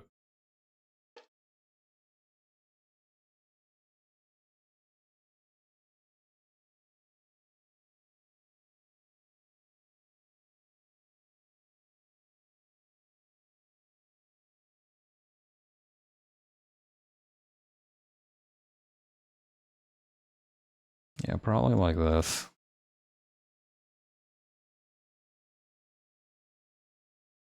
There we go.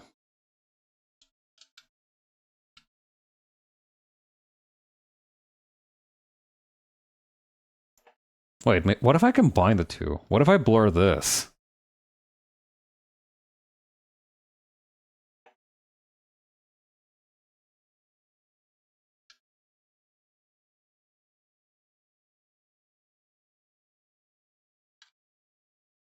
I should probably... You know what? I'm going to go straight into the vector layer for this one. I have confidence in myself.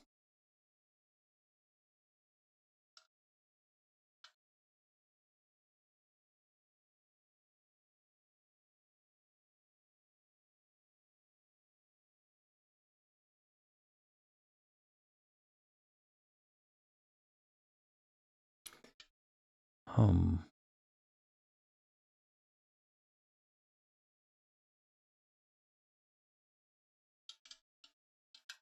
Okay.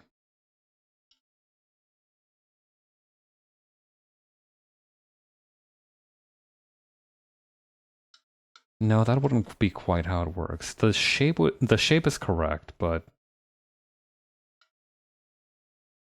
something about it doesn't seem quite right. Yeah, I think that's a little better.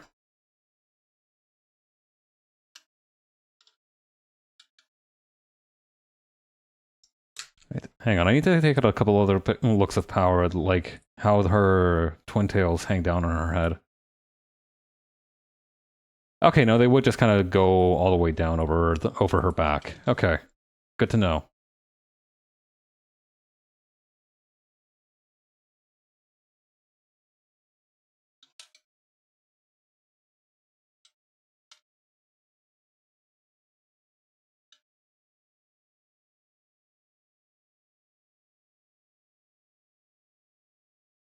Okay.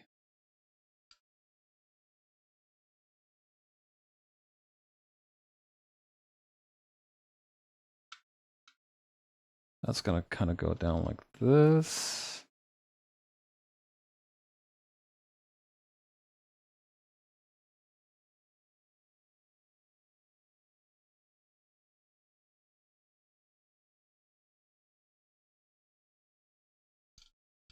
Nice, nice, nice.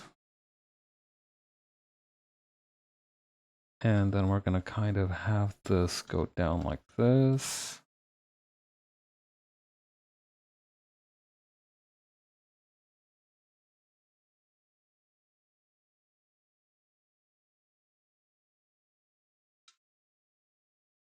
There we go.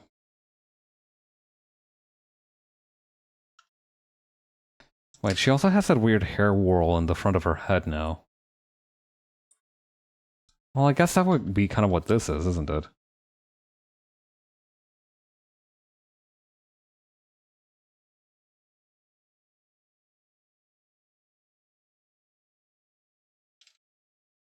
But yeah, in all honesty, I hope we don't get a Chainsaw Man Part 3. I've had enough. And I think so has Tatsuki Fujimoto. If he announces Part 3, we gotta stop him at all costs. Yes, we have to stop him at all costs.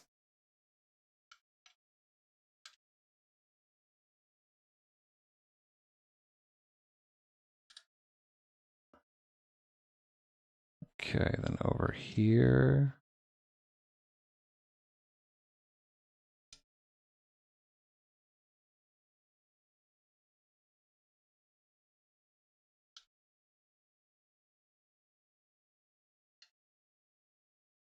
Okay.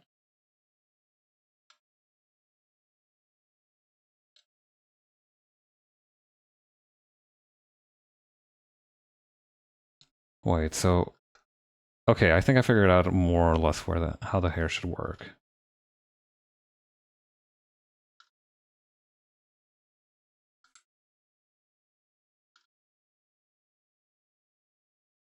Yeah, that seems about right.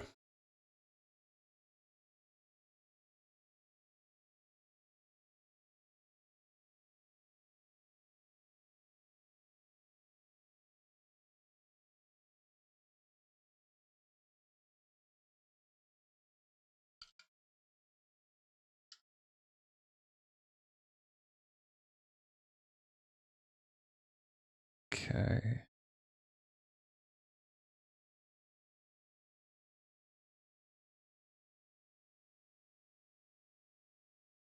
Wait, how big are her twin tails though? Like, I think... Ooh, those definitely look like they hang below her waist. Hang on. I need to reassess my strategy here.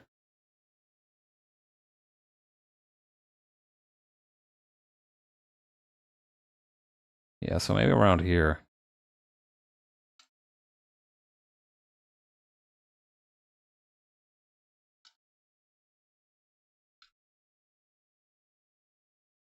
Nice. Okay.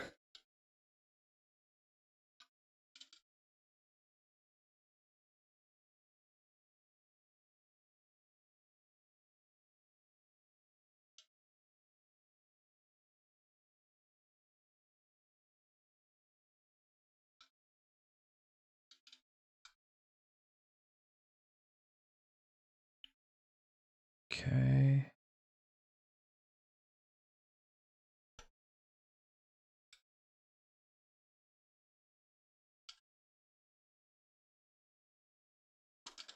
And this one's gonna instead hang around here, I think.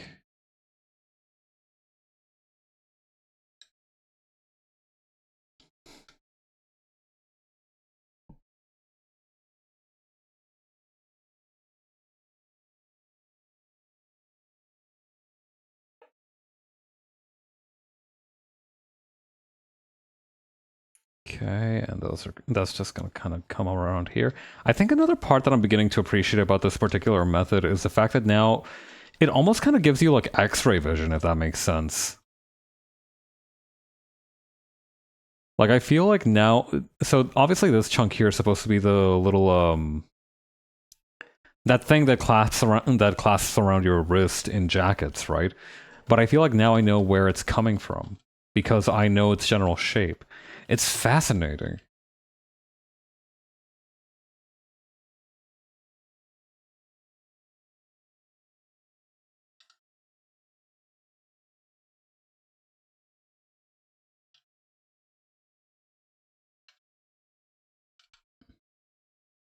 Okay.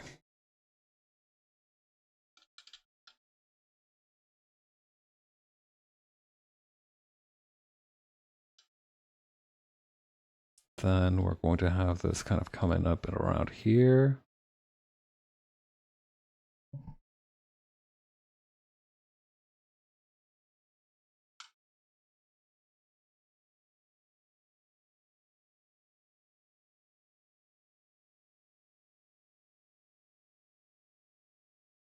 And then I love making clothes wrinkles because I feel like my brain is like processing.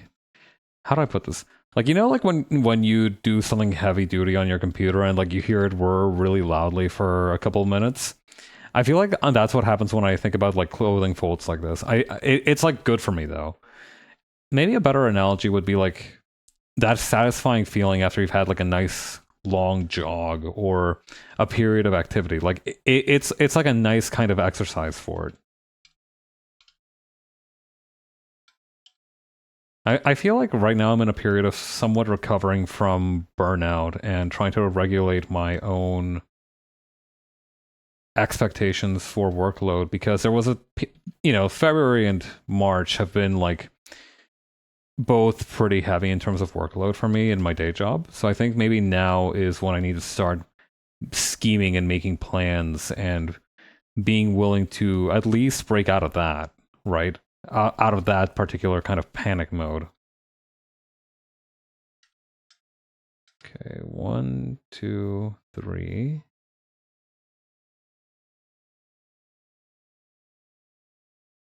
Okay.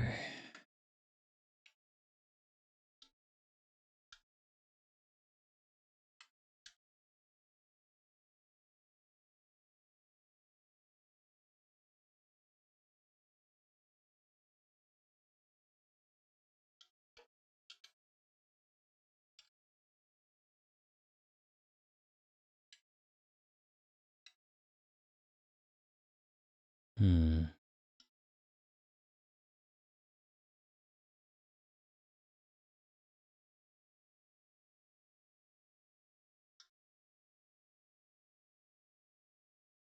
Yep, that looks good.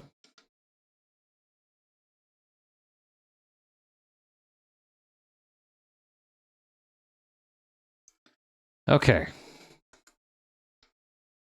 And then we're going to have a little bit of a fan out down here for the bottom of the jacket. Okay. There we go. I've also heard that it's good to try and work at a more zoomed out perspective for the most part. So I'm going to try and do that as well. I still do want to zoom in for some of the finer detail though.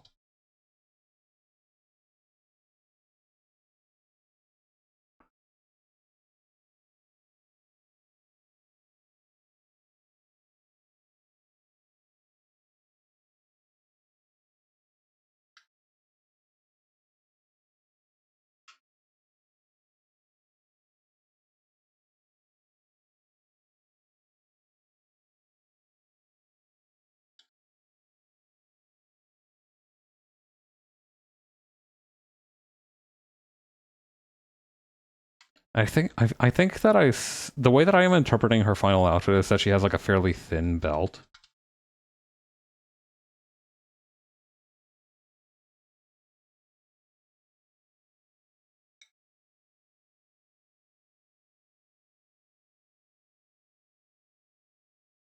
Okay, flip this right side up.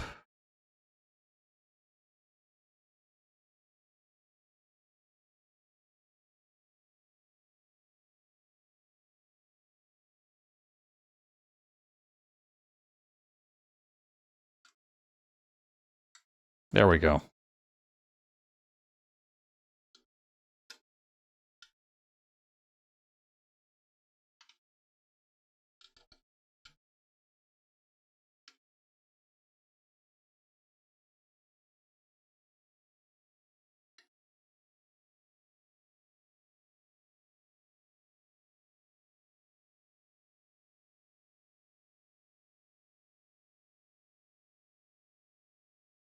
And then we're going to curve the thumb upward like this. There we go. Another thing that I really do like about the ending chapter is that they brought back the fact that Denji is a... I don't know, I didn't even realize that I missed this so much. They made Denji a mouth breather again. Like, you see it a lot in part 1, but like... I forgot how often he just had his mouth hanging open like a doofus a lot of the time. It fucking rules. I forgot... I forgot how stupid he looked. I missed it. I really did.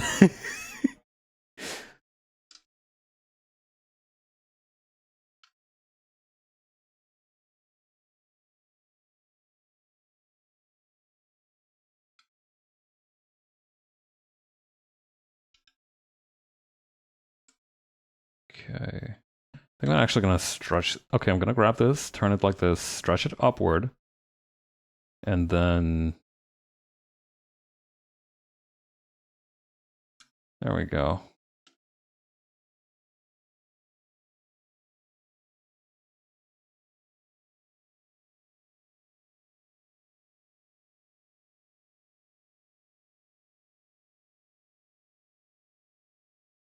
I also gotta double check which side the eye patch is on.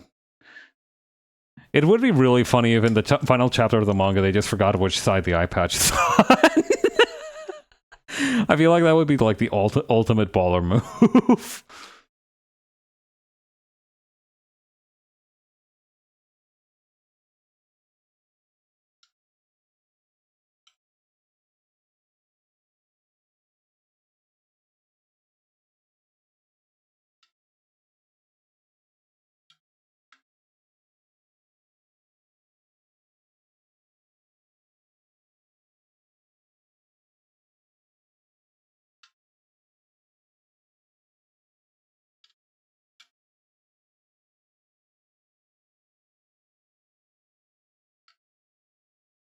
Okay.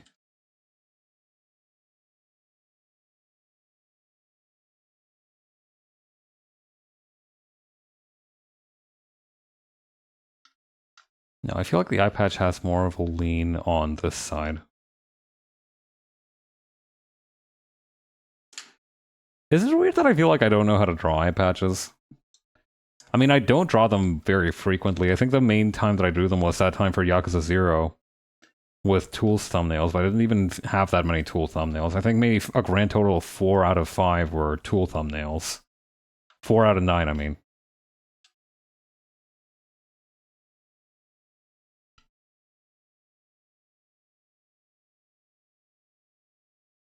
His nose would probably... So, hang on.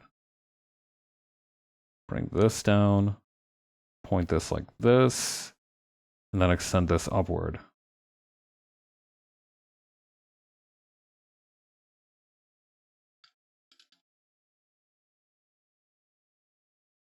And let's soften out his face a little bit, too.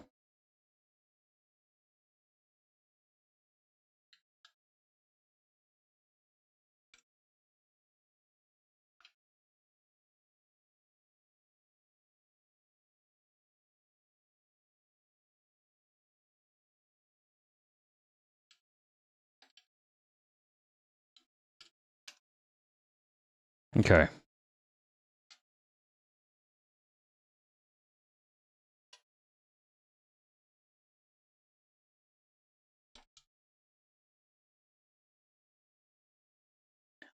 Also, I think that one part that I never really appreciated enough about Chainsaw Man while it was running is that I love how fluffy they made Denji's hair look.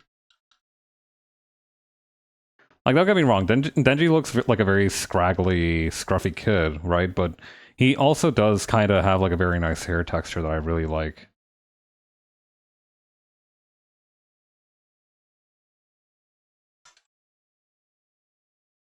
Okay.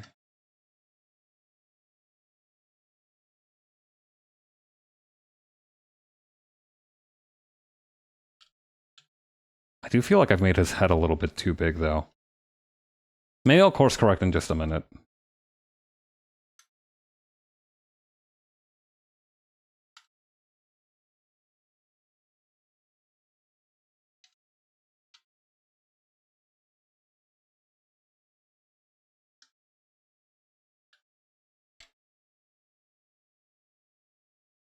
Maybe a different expression.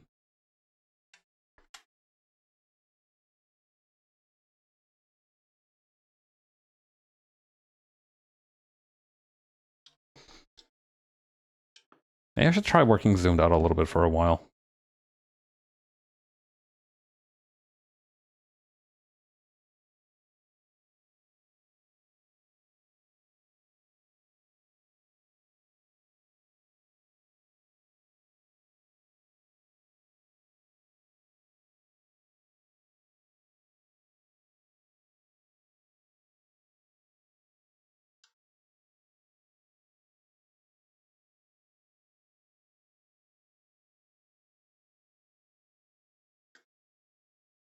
How do I put this? Something doesn't seem quite right. You know what? I think I might be giving him too much space forward. I need to maybe like move his head back a little bit.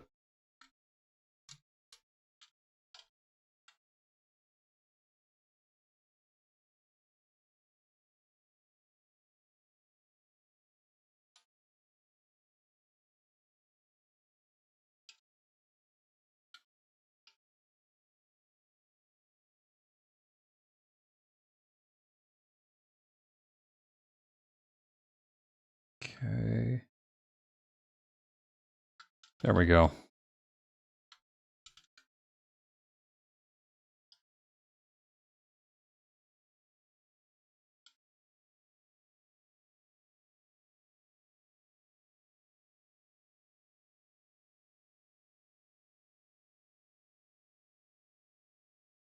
I think I might have also made the eye patch too small.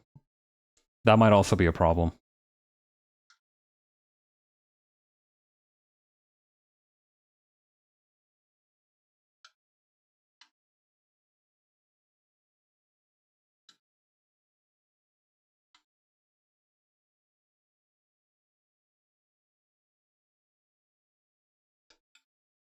Might also need to make the whole head, including the hair up here, a little bit shorter.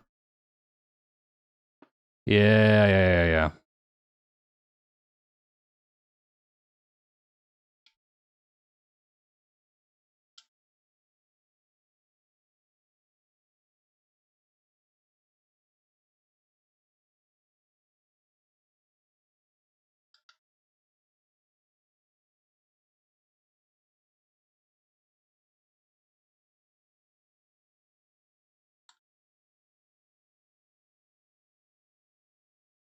Okay, there we go.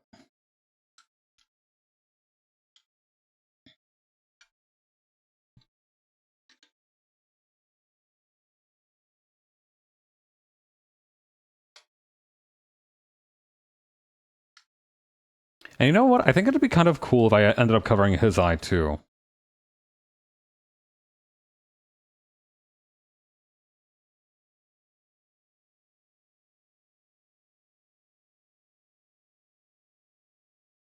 Like that a little bit.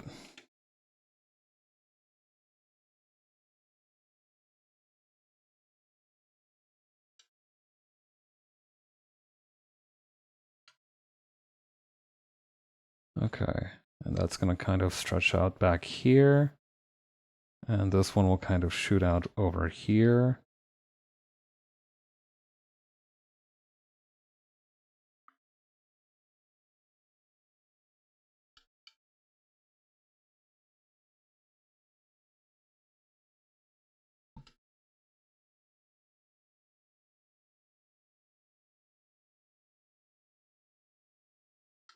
There we go.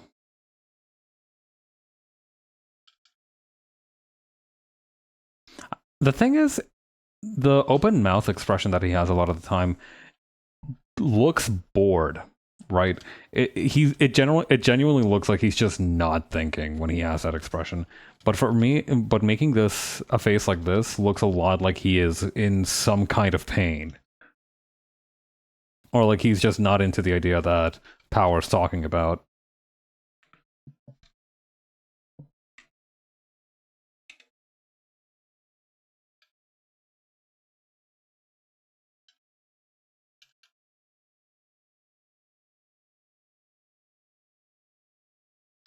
Also, hang on.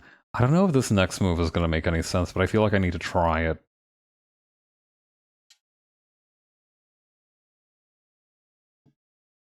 Okay, yeah, that actually makes a lot of sense. Cool. I felt like the head was tilted too far back or something. So I tried to correct that for that, and it seemed to work.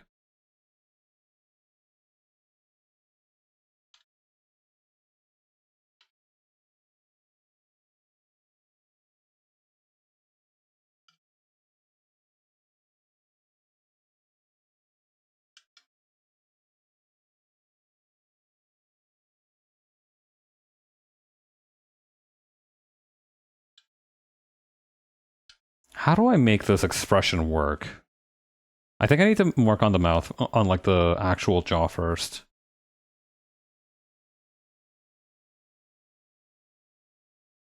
Yeah, wait, hang on. This might be something.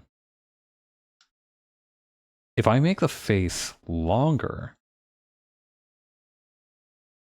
it'll make more sense for him to be slack-jawed like that.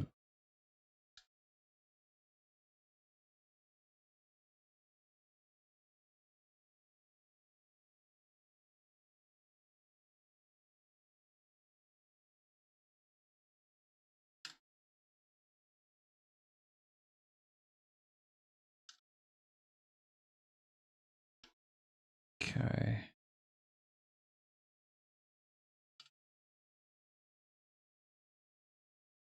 It's gonna go like this.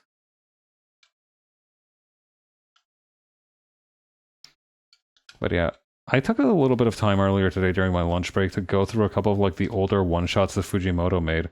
Not Look Back or Goodbye Eri, but like some of the older ones that are collected in the Jump app. And it's really fascinating to me that he seems to have like a proclivity for romance.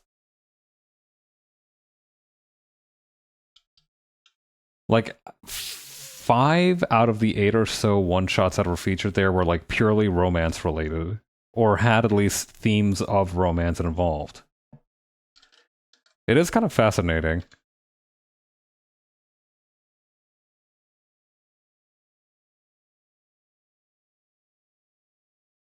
Okay, and then this is gonna go like this.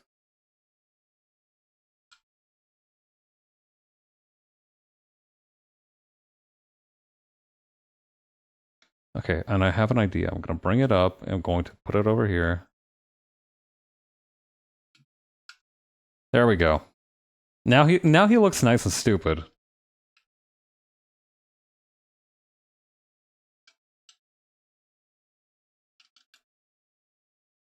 And I think the other thing is maybe just making the collar a little bit different just so that it goes like this. Yeah, I feel like that works pretty well.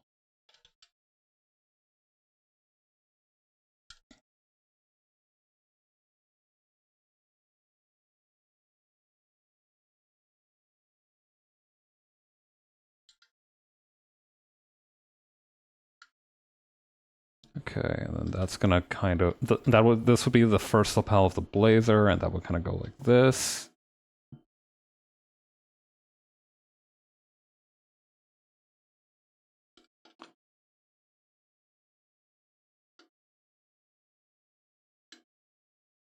I feel like the shoulder needs a little bit more work too.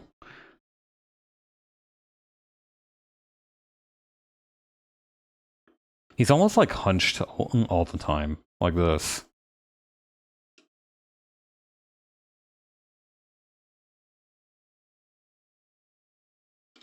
Maybe that's why I'm struggling so much with this.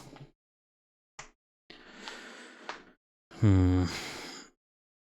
Gonna have to think real hard about the perspective on this one.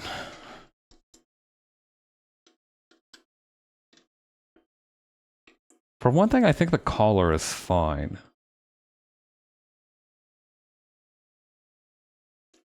Okay.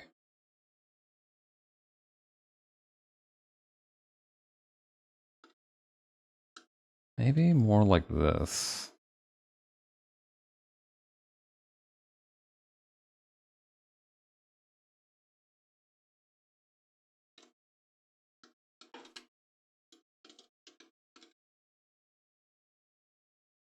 Yeah, I think that might be the way. And the same deal over here.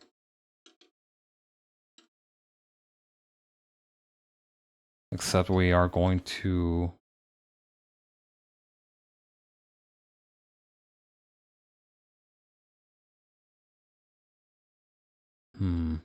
I might need to bring this one up, actually, a little bit. Let's try this.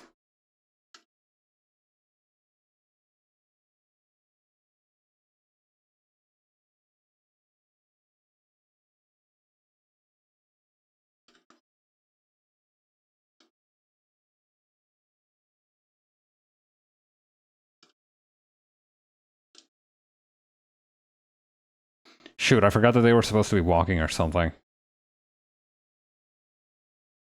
Alright, this one can be the arm going forward, and then this one can be the one going back.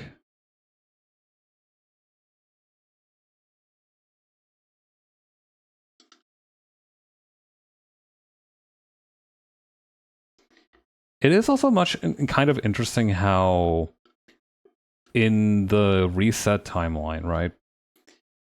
Now that he has a little bit more maturity, I noticed that in part 1, he almost never wore the blazer with the public safety uniform. But now in the new timeline, he's wearing the blazer pretty consistently. It's kind of fascinating to see. It feels like he inherited a little bit of maturity.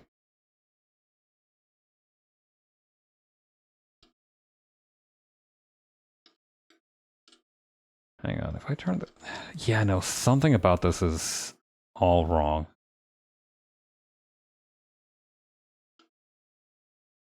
You know what? Maybe it's just that I need to cut off the suit here.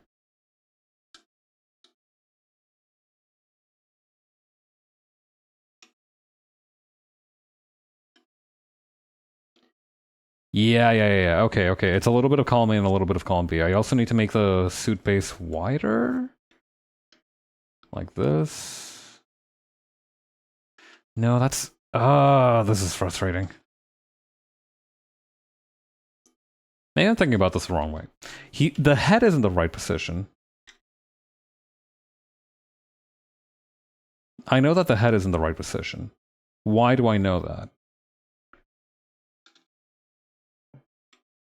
Like, maybe I need to work backwards on this.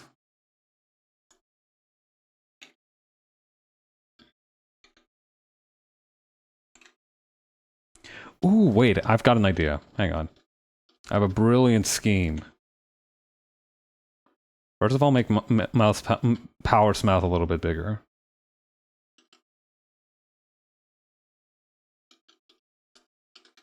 And then I'm going to make his head slightly smaller, but bring... Or actually, maybe I don't need to make it that much smaller. He's not that much taller than she is, actually, so maybe I could just, like, bring his head a little bit closer to hers. And then... Yeah, unlike this where it's... Okay, yeah. Let's try this.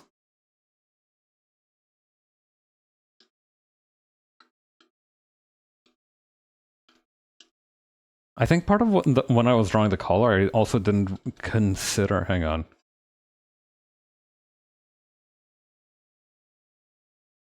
Okay.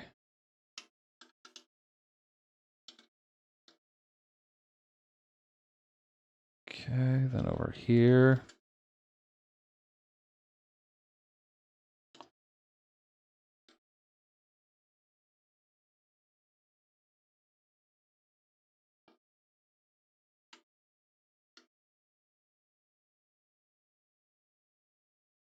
Okay, then like that is good.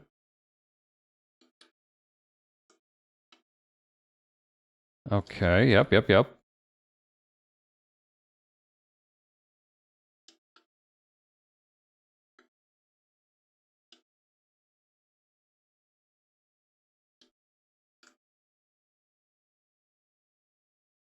Ooh, and then maybe I can... Okay, so maybe I can make this section here of the back the collar for the blazer. Why does that keep deleting both of them? There we go.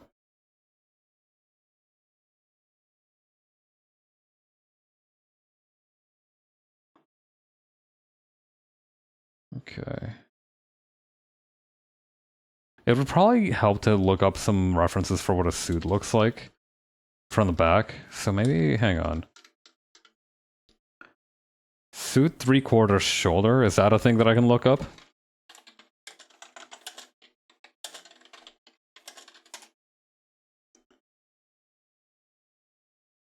Hang on.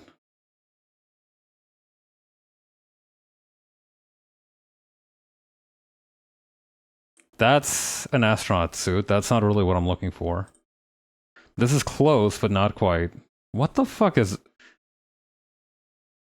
Castle Kids Girls Boy Full Wetsuit Rash Guard? This kind of had some swag to it, though. Okay, so wait. So suit, shoulder view.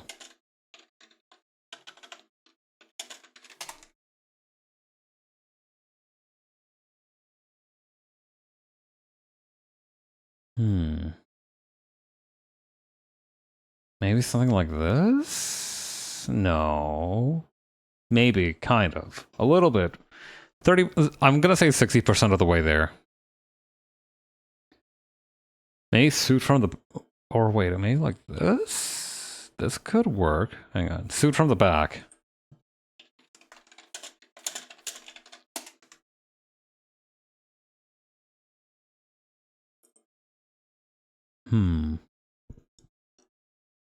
Yeah, I don't know about this one, folks. Some of these aren't even suits. These are dresses. Spider-Man! Okay. I guess we're gonna have to raw dog this one.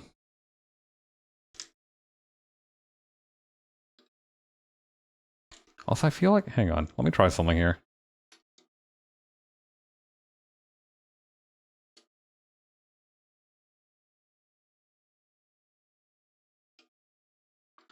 Yeah, that's good. Yeah, he's looking real doofy now. Good stuff, good stuff. Oh yeah, I guess what I really wanted to know was kind of how... Ooh. Wait. Big brain moment. Okay. Then we add this here for the shirt collar, and that perfectly proportions the suit collar. Boom. Today, I am a genius.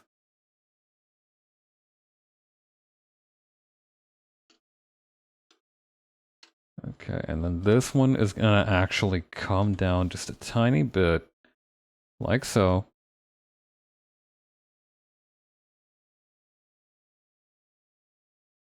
Very good.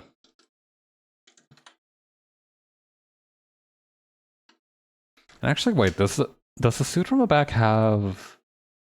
Okay, it's either a solid thing or it has a hemline right down the middle. Good to know.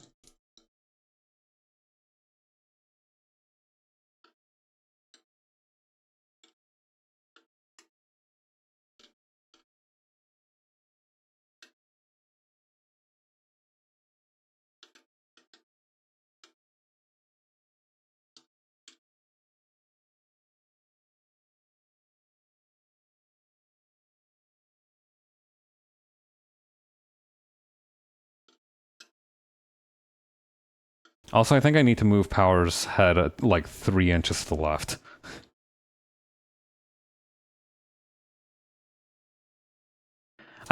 Is it weird that I feel more comfortable using imperial measurements for like bullshit units?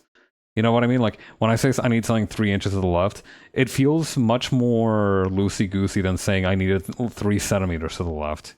Even though I prefer using centimeters. Is there a name for this phenomenon?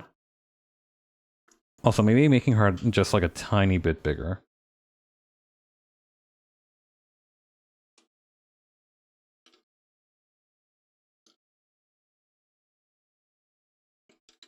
Yeah, this is working a treat.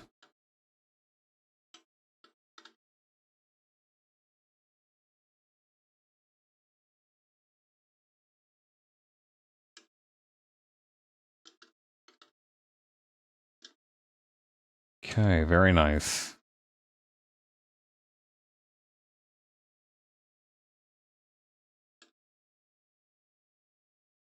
And then I can give Power the collar for her shirt here too.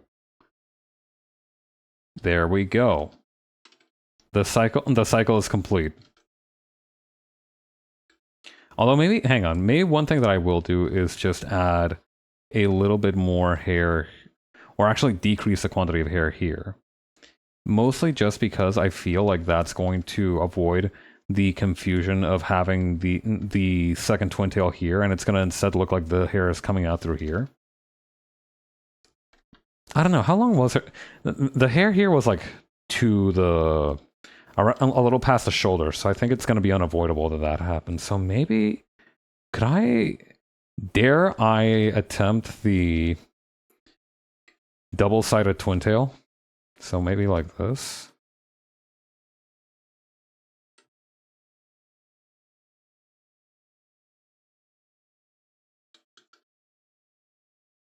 Okay. No, no.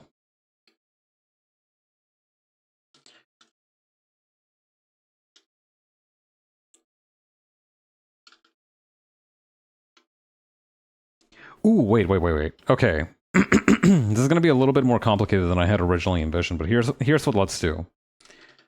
I'm going to shift this a little bit to the right, tilt it like this, and then, here's the clever bit, we're going to bunch up the twin tail over here so that it spills over the hoodie on this side, but then climbs back in like this. It is tremendously ambitious, but I feel like it's the best solution.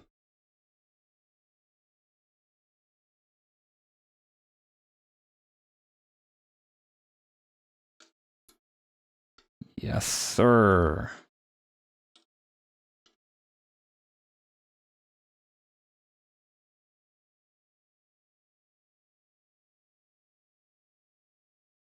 Okay.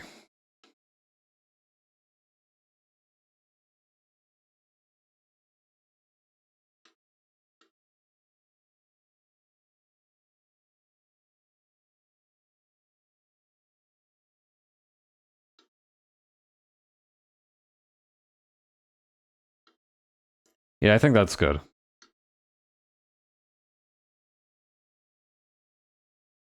I think it gives a little bit of personality that the other solution didn't really have. So I like this idea. Let's go for this.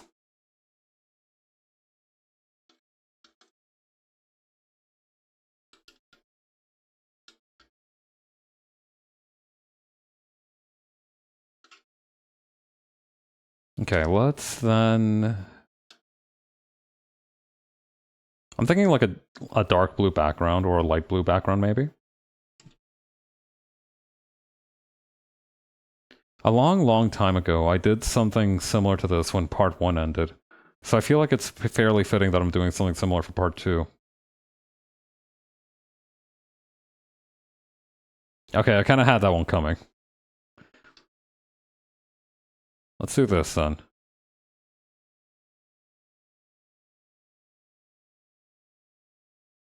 We'll just fill in this section here, and then for the rest of this, we'll just use the erase paint bucket. Seems I forgot a little bit of Power's chin here.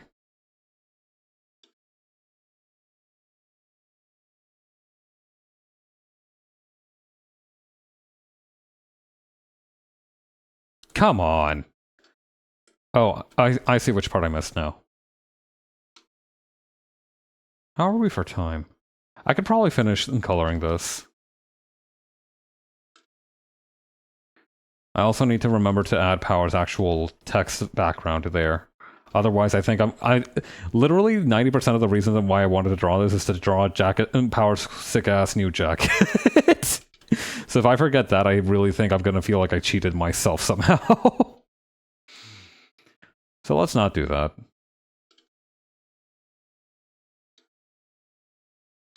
Or actually, you know what? Maybe we can go even simpler.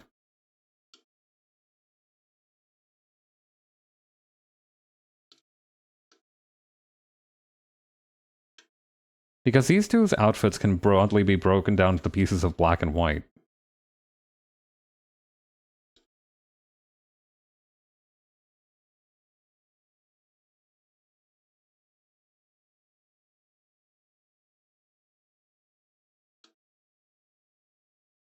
Oops, wait, no, that would be a black piece.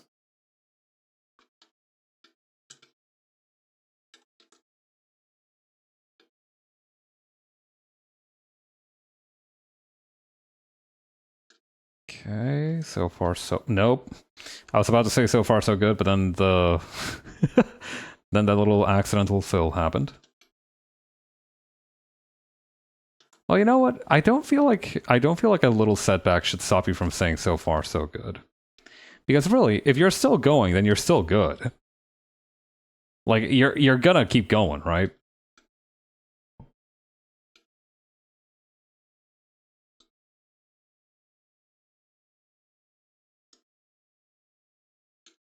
And here's how we can add a little bit of a twist. We are going to actually shade this, but we're going to use deeper tones of blue.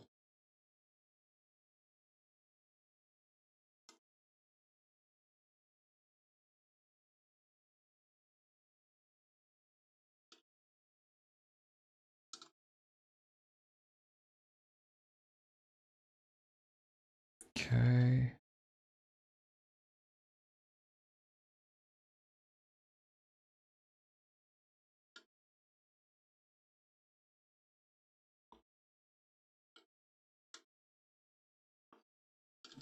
And for the... hang on.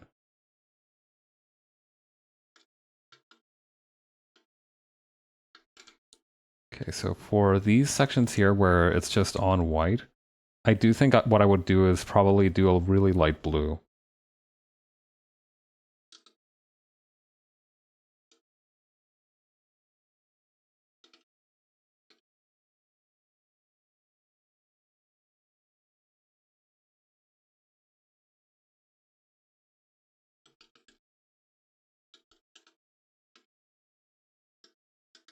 Okay.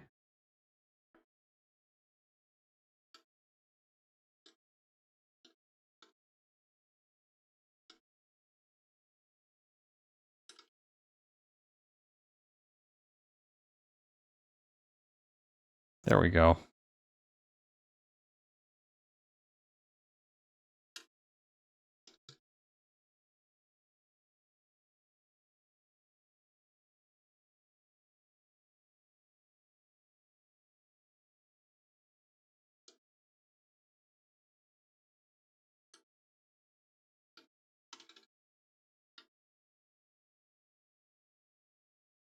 I think this looks nicer than if I had tried to go for full color, honestly. I feel like this feels correct somehow. Or, you know, maybe it's just the best that I could do given the time that I have. Either way, I'm pretty satisfied with how it's coming along.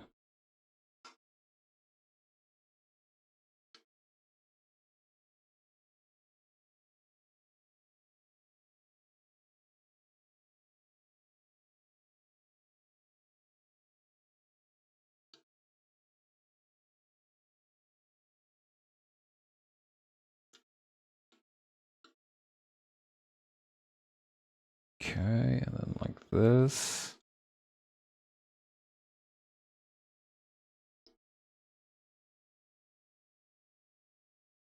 Nice.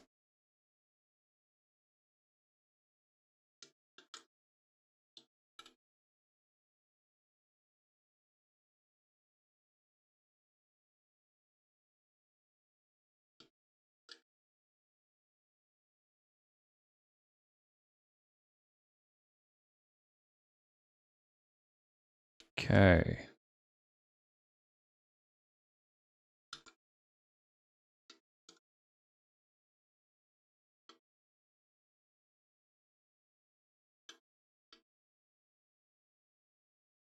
And I think I do want to have Power's face just be completely framed in shadow, just because I think it would look funnier.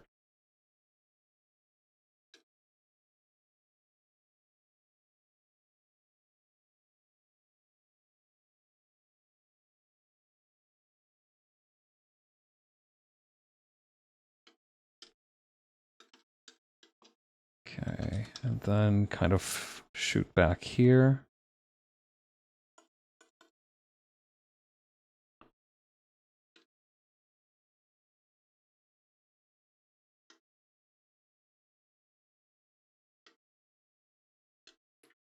I am kind of wondering if it would be better to introduce a second tone for the shading, though.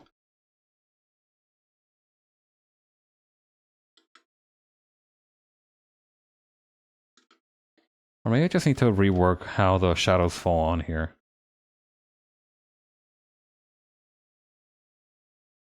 So maybe a little bit like this. I may actually just let her keep white teeth.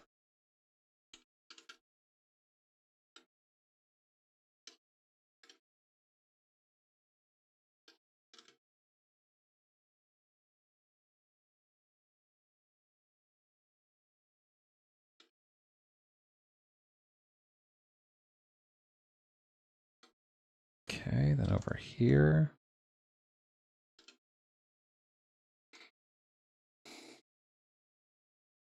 Actually, could I just get away with making Denji's entire suit black? And then instead making... Hang on. I want to see if I can pull this off, because if I can, I'm gonna feel like the absolute goat.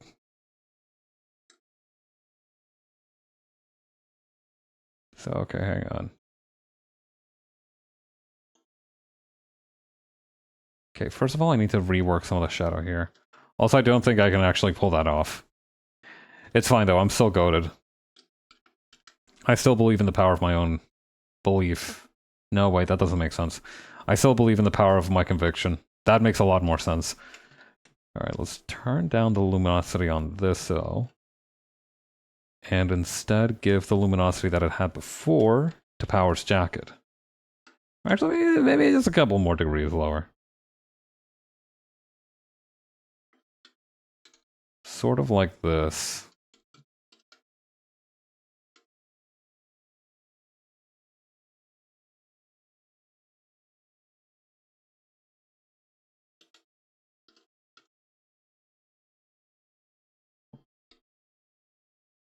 Yeah, because it feels wrong to not give Power any shading on her jacket.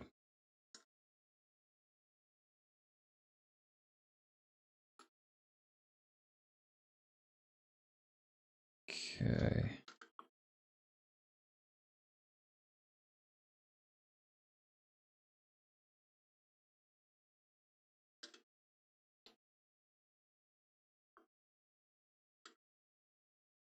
Okay, then like this.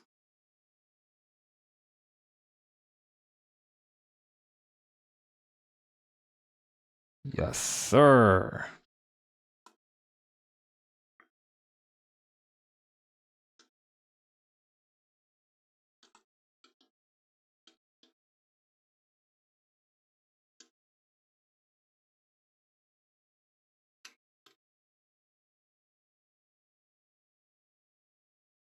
Hmm.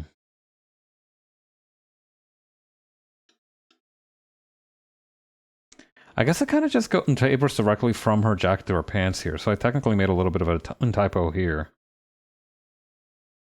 But that's easily fixed. I think. I guess I'd have to move her pants... Yeah, I just have to move her pants upwards a little bit. How much could that change? Really?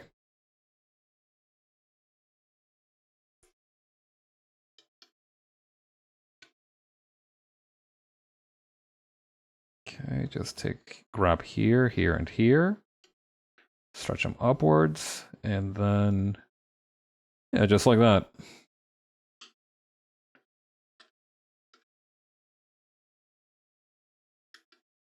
Groovy. Wait, no, hang on. That doesn't sound. That doesn't. No, hang on. Hang on, hang on, hang on, hang on, hang on, hang on. Put those back for. Put those back for a second. I feel like I'm missing something. Oh, okay, so the curvature of these wasn't actually really up to par, was it?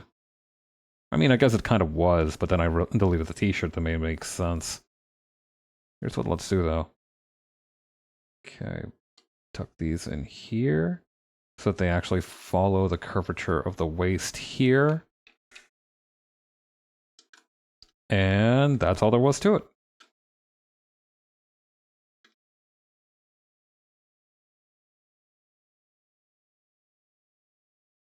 I do so enjoy these little problem-solving times in my life that have zero consequences to anything.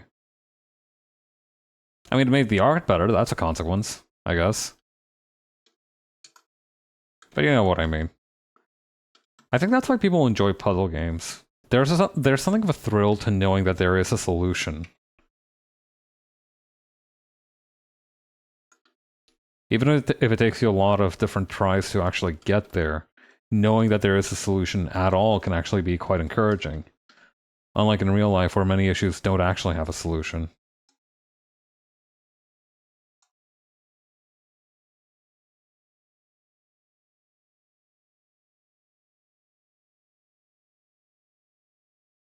No, that's too abrupt. Maybe, hang on, maybe, though maybe. I can select this colored gamut and actually lighten it a little bit.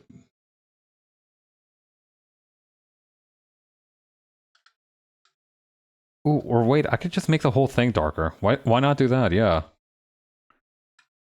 Okay, works for me. Then we also need to make a gap here.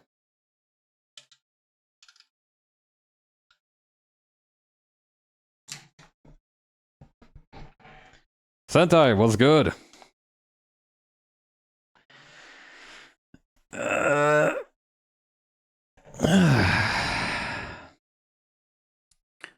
I'm trying out a different style for this. I've been experimenting with a method of sketching that uses these kind of blurrier figures here. And it's been working a treat so far. Check this out. I'm really liking how it's coming out. It's a little bit more flexible than using lines for sketches, so I'm looking forward to experimenting with it some more in the future.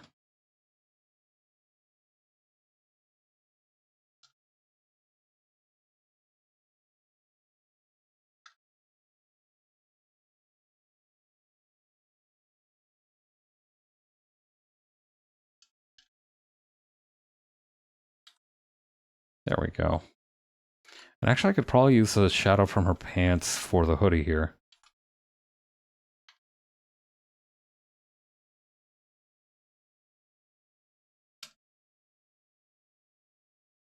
Okay.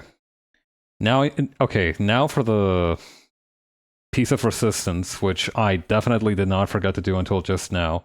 I do need to add her hoodie logo. I don't know, this feels more like a jacket than a hoodie to me, though.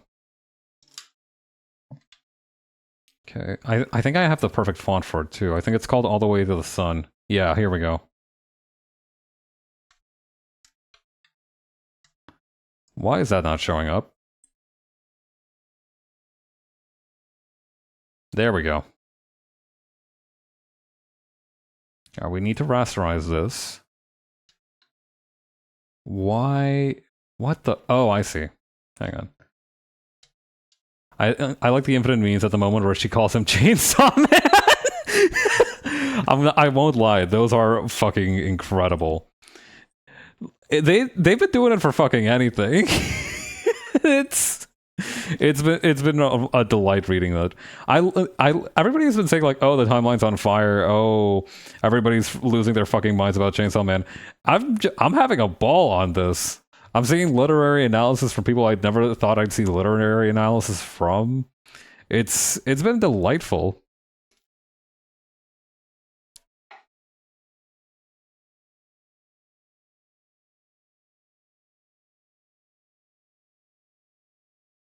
It's literally that one meme from the Fantastic Four where it's like, what are we, some kind of Fantastic Four? Say that again, but like infinitely more exploitable.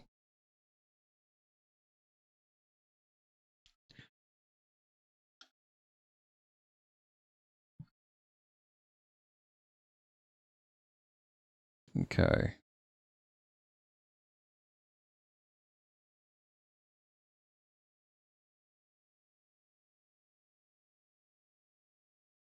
I do also think I need to maybe apply this as a blending layer. But first I should probably rasterize that outline.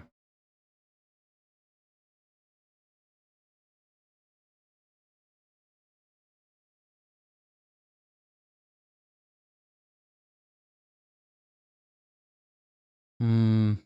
Or, hang on, better idea. Hang on. Have this normal style, but then on top of that, just like this, have this happen. And then use the darken. Perfect. Maybe just a little bit less saturated, just so that it makes sense that it's a different texture. I'm really pleased recently to see media with endings, a lot of popular anime, Spying Friends, and The Amazing Digital Circus. I think we've needed it. I do think, I don't know how to put it. I feel like it's been a big shift in the thought that if something is good, it needs to continue being good forever. I think it's a combination of market conditions and just the general idea and desires that we have out of storytelling now, I think. Because, like you said, it does seem to be the case that a lot of different things are now more explicitly going, yeah, no, we have a beginning and ending point planned for this. We have a limited amount that we're going to produce to tell the story that we want to tell, and that's going to be it. And part of it, I do think, is just the fact that I do think people just don't necessarily want something that goes on forever anymore. I think being able to carry on your story for that long is certainly an incredible feat and a blessing in a lot of cases. But at the same time, I feel like if you get... I think what a lot of people don't appreciate and what they maybe don't... Maybe being a manga fan has actually kind of prepped us better for this in this regard. You kind of start to see when an author gets burnt out, right? Because like they keep making the top of the popularity rankings, so that means that the story needs to continue being produced, right? And for a beast like Eiichiro Oda, that's fine because he wants to tell an infinite number of stories in the world that he's created. He seems perfectly happy doing that. But he is very much in the exception, and everybody else involved is like, all right, listen, I kind of want to move on to something different. Can I go? And it's like, nah. You wrote like 15 good arcs of Bleach, and brother, you better believe you're gonna keep writing good arcs of Bleach until you don't.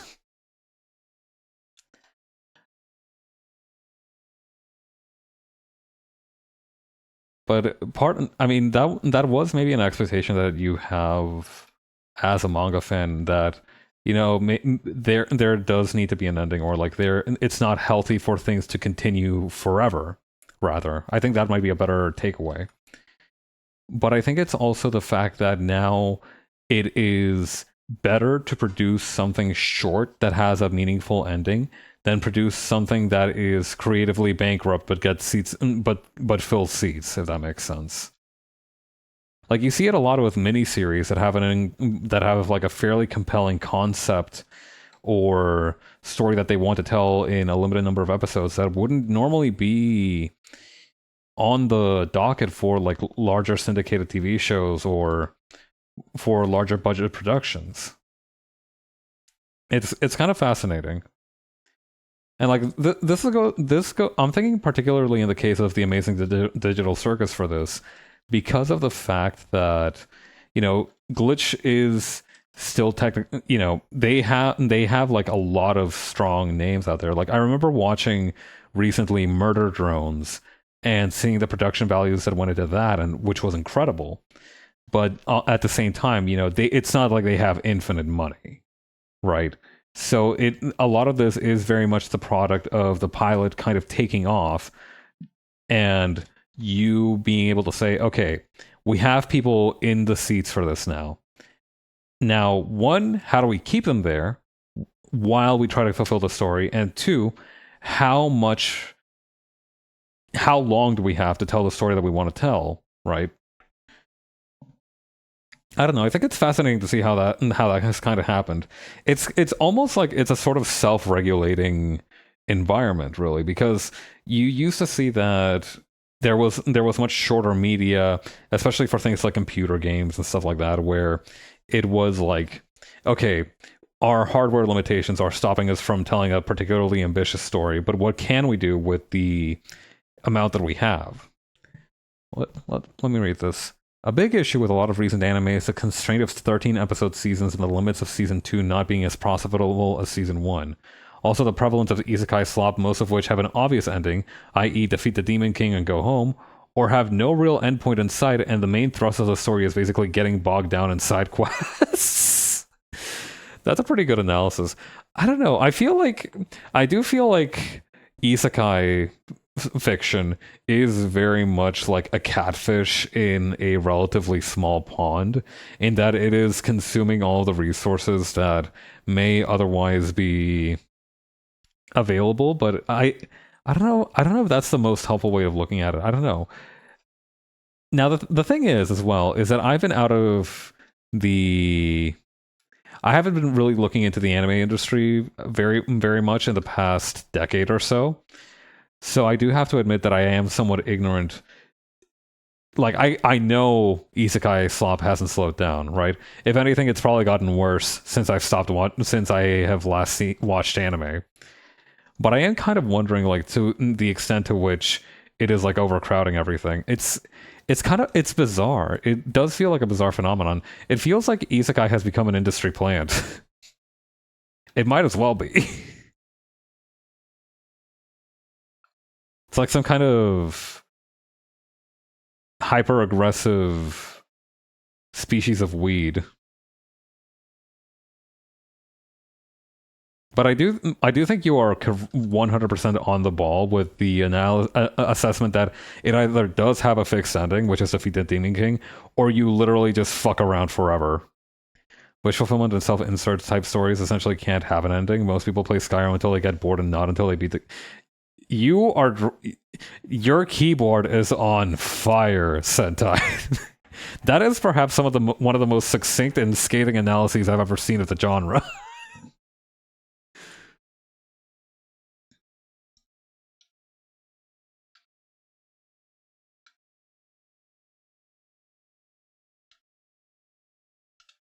God. It is crazy to think about. I don't know. I feel like we used to have almost like a... What the hell is going on here? Okay, interesting. What if I move this beneath? No.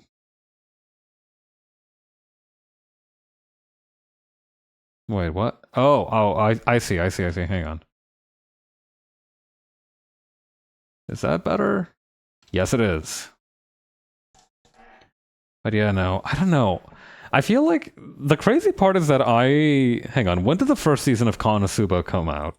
Because I feel like that was like the flashpoint for everything. Like, it's really funny to me that Konosuba got an anime adaptation before the Jobless Reincarnation, which I think was the one that kind of kickstarted the genre in general. Hang on. So wait, Konosuba Season 1. When did that air? First season adapts, yada yada yada. January 14th to March 17th, 2016. Okay, yeah. So it was literally just as I was, like 2 years before I graduated high school, is when this kind of started to take place. And I feel like after Konosuba, I feel like it just kind of started sprouting like kudzu around everything. Or, you know what? Maybe that is just my own ignorance. Maybe that I will admit that I do live somewhat under a rock when it comes to larger trends. Although I do feel like if somebody did have the qualifications to explain this as some kind of isekai propagation historian, I do think they would maybe live somewhat of, you know how like in different stories there's like this one person who has infinite knowledge of events yet to pass and stuff like that. I feel like being a historian for how isekai has kind of taken over everything is it has gives you the same qualifications and tired exhaustion in your eye that you would have if you'd studied like the Great Depression in the early 20th century. I don't know. I feel like it would give you not necessarily a dangerous power, but an unpleasant one. It's also really funny to me that you specifically name drop Skyrim for that, because I've never really thought of Skyrim as wish fulfillment, but it kind of is, huh?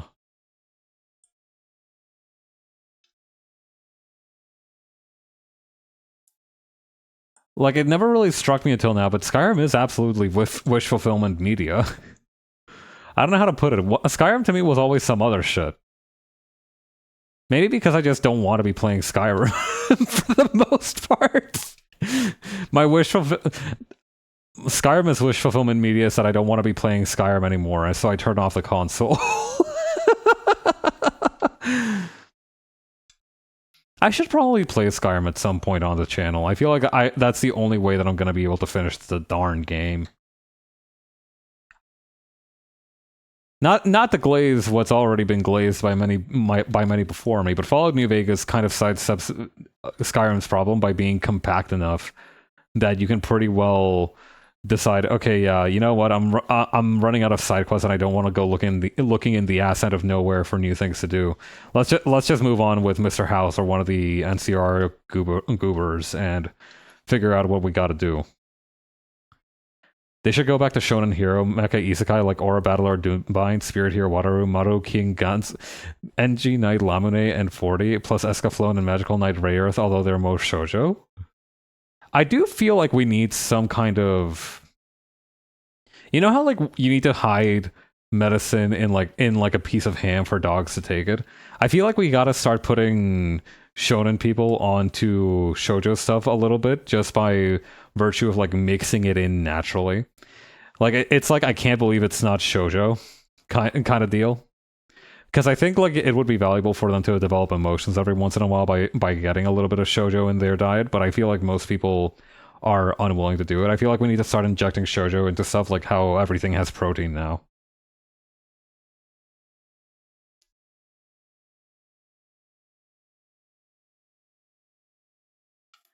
If it was anybody else, I would think that you were making up some of those names. Like I know they are all real because you have deep ball knowledge like that. But I feel like like okay, so Aura Battler Dunbin sounds like something that somebody would make up for just to be able to say the phrase Aura Battler. That would be Now I'm imagining like a fighting game with that of that subgenre. Yeah, what is this? Is this an anime fighter? A 2D fighter? How are we doing this? Oh, it's an Aura Battler. Ah, shit. All right, yeah.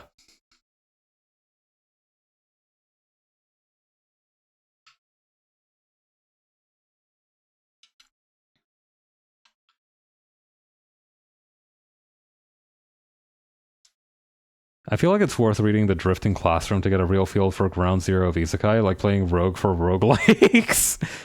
God, I never... It keeps jump scaring me whenever I realize that roguelike involves the game Rogue. I don't know why it surprises me every time that it happens, but it does happen for me for some reason. I keep forgetting that Rogue, the video game, exists, and that's where the phrase roguelike comes from. Alice in Wonderland, though? Alice in Wonderland is kind of that, and is kind of... I feel like Alice in Wonderland is almost like the reverse of hiding shoujo within shonen. I feel like Alice in Wonderland is hiding shonen within shoujo, if that makes sense, as a genre.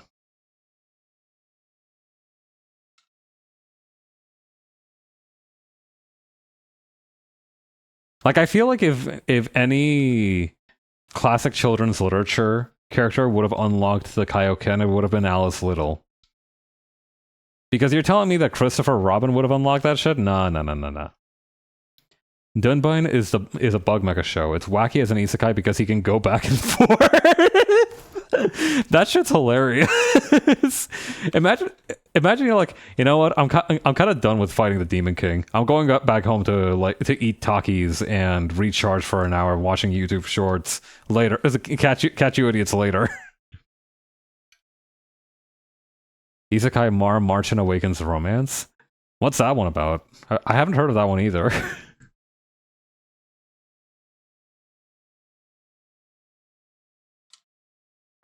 I feel like for a lot of the isekai where the character can go back home at will and just quickly flip between being in the fantasy world and being in the normal world, a lot of it is just so that they can exploit merchantry price scalping.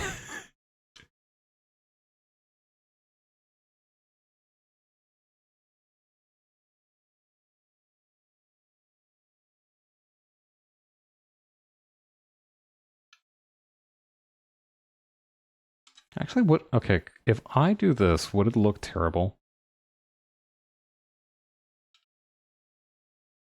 No, I don't know. I'm not doing that, but I might do it here. Also no. Maybe like this? No. Okay, we're just gonna need a darker blue. I like that I'm just finding new details that I can add here and there just because I've become so engrossed with this conversation. This is good shit.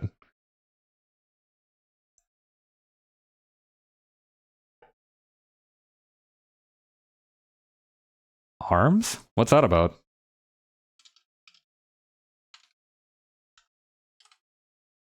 Well, it's kind of standard action shonen, really, but it has a nice art style. Hey, you know what?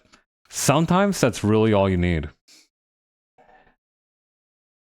You know, sometimes you really just do need to see a pretty comic or pretty anime and have some random 17-year-old beat the shit out of opponents far greater than him in power and experience just by virtue of having that dog in him.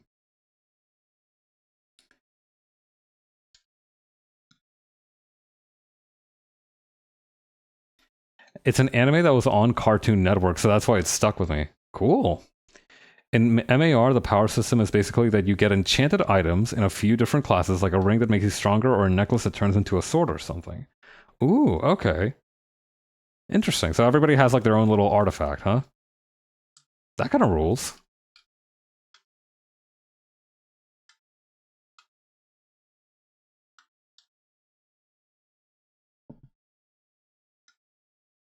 Maybe I shouldn't overdo it with a darker color.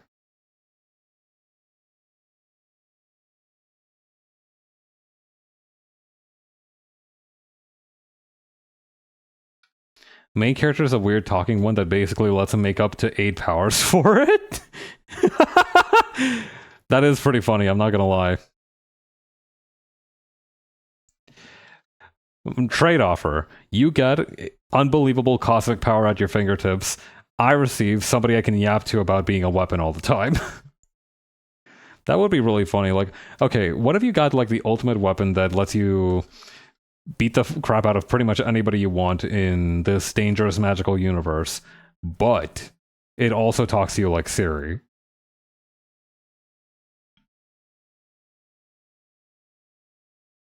I feel like that's a little bit of a hard sell for me personally. I don't like smart devices.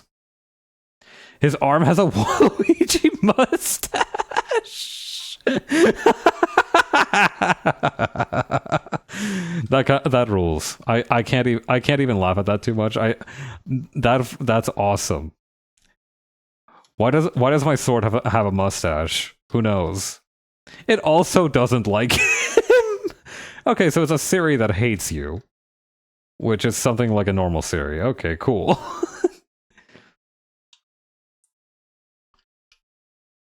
Fuck, that is funny though. My annoying ass talking Warhammer that I hate that would twirl its mustache if it had any hands.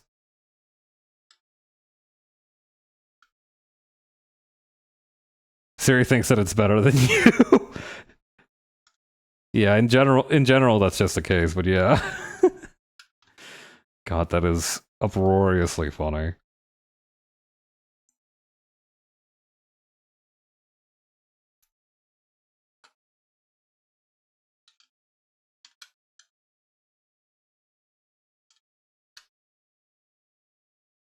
Maybe just a little bit of a darker color for the jacket too.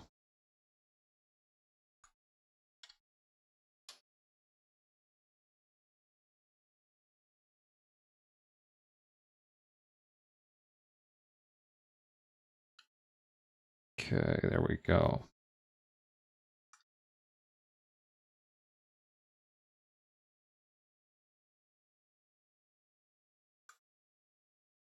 And then we can just make the whole bottom... No, we wouldn't. We shouldn't make the whole bottom part of it like that color. Maybe just like this?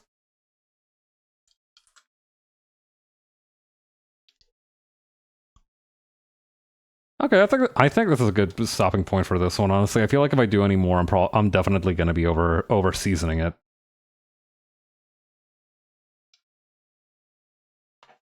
Okay, what should I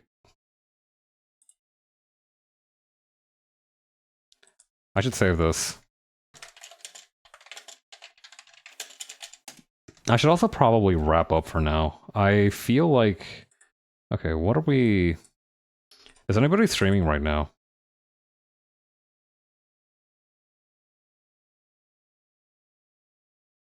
Oh no, I don't recognize anybody live. Why do I keep following people that I'm not gonna raid? Wait, that sounds rude. Wait, no, I do recognize these people. These are just people that I watch normally. Alright. In that case, I think I'm just gonna end out for today. One day I'll plug up the courage to raid a random person on who's also doing art, but in the meantime, thank you everybody for coming by. I really appreciate it. This has been a lovely conversation. I love learning about random anime that has an insane concept that I probably have no way of watching, but still sounds really interesting. But yeah, thanks everyone. Take it easy.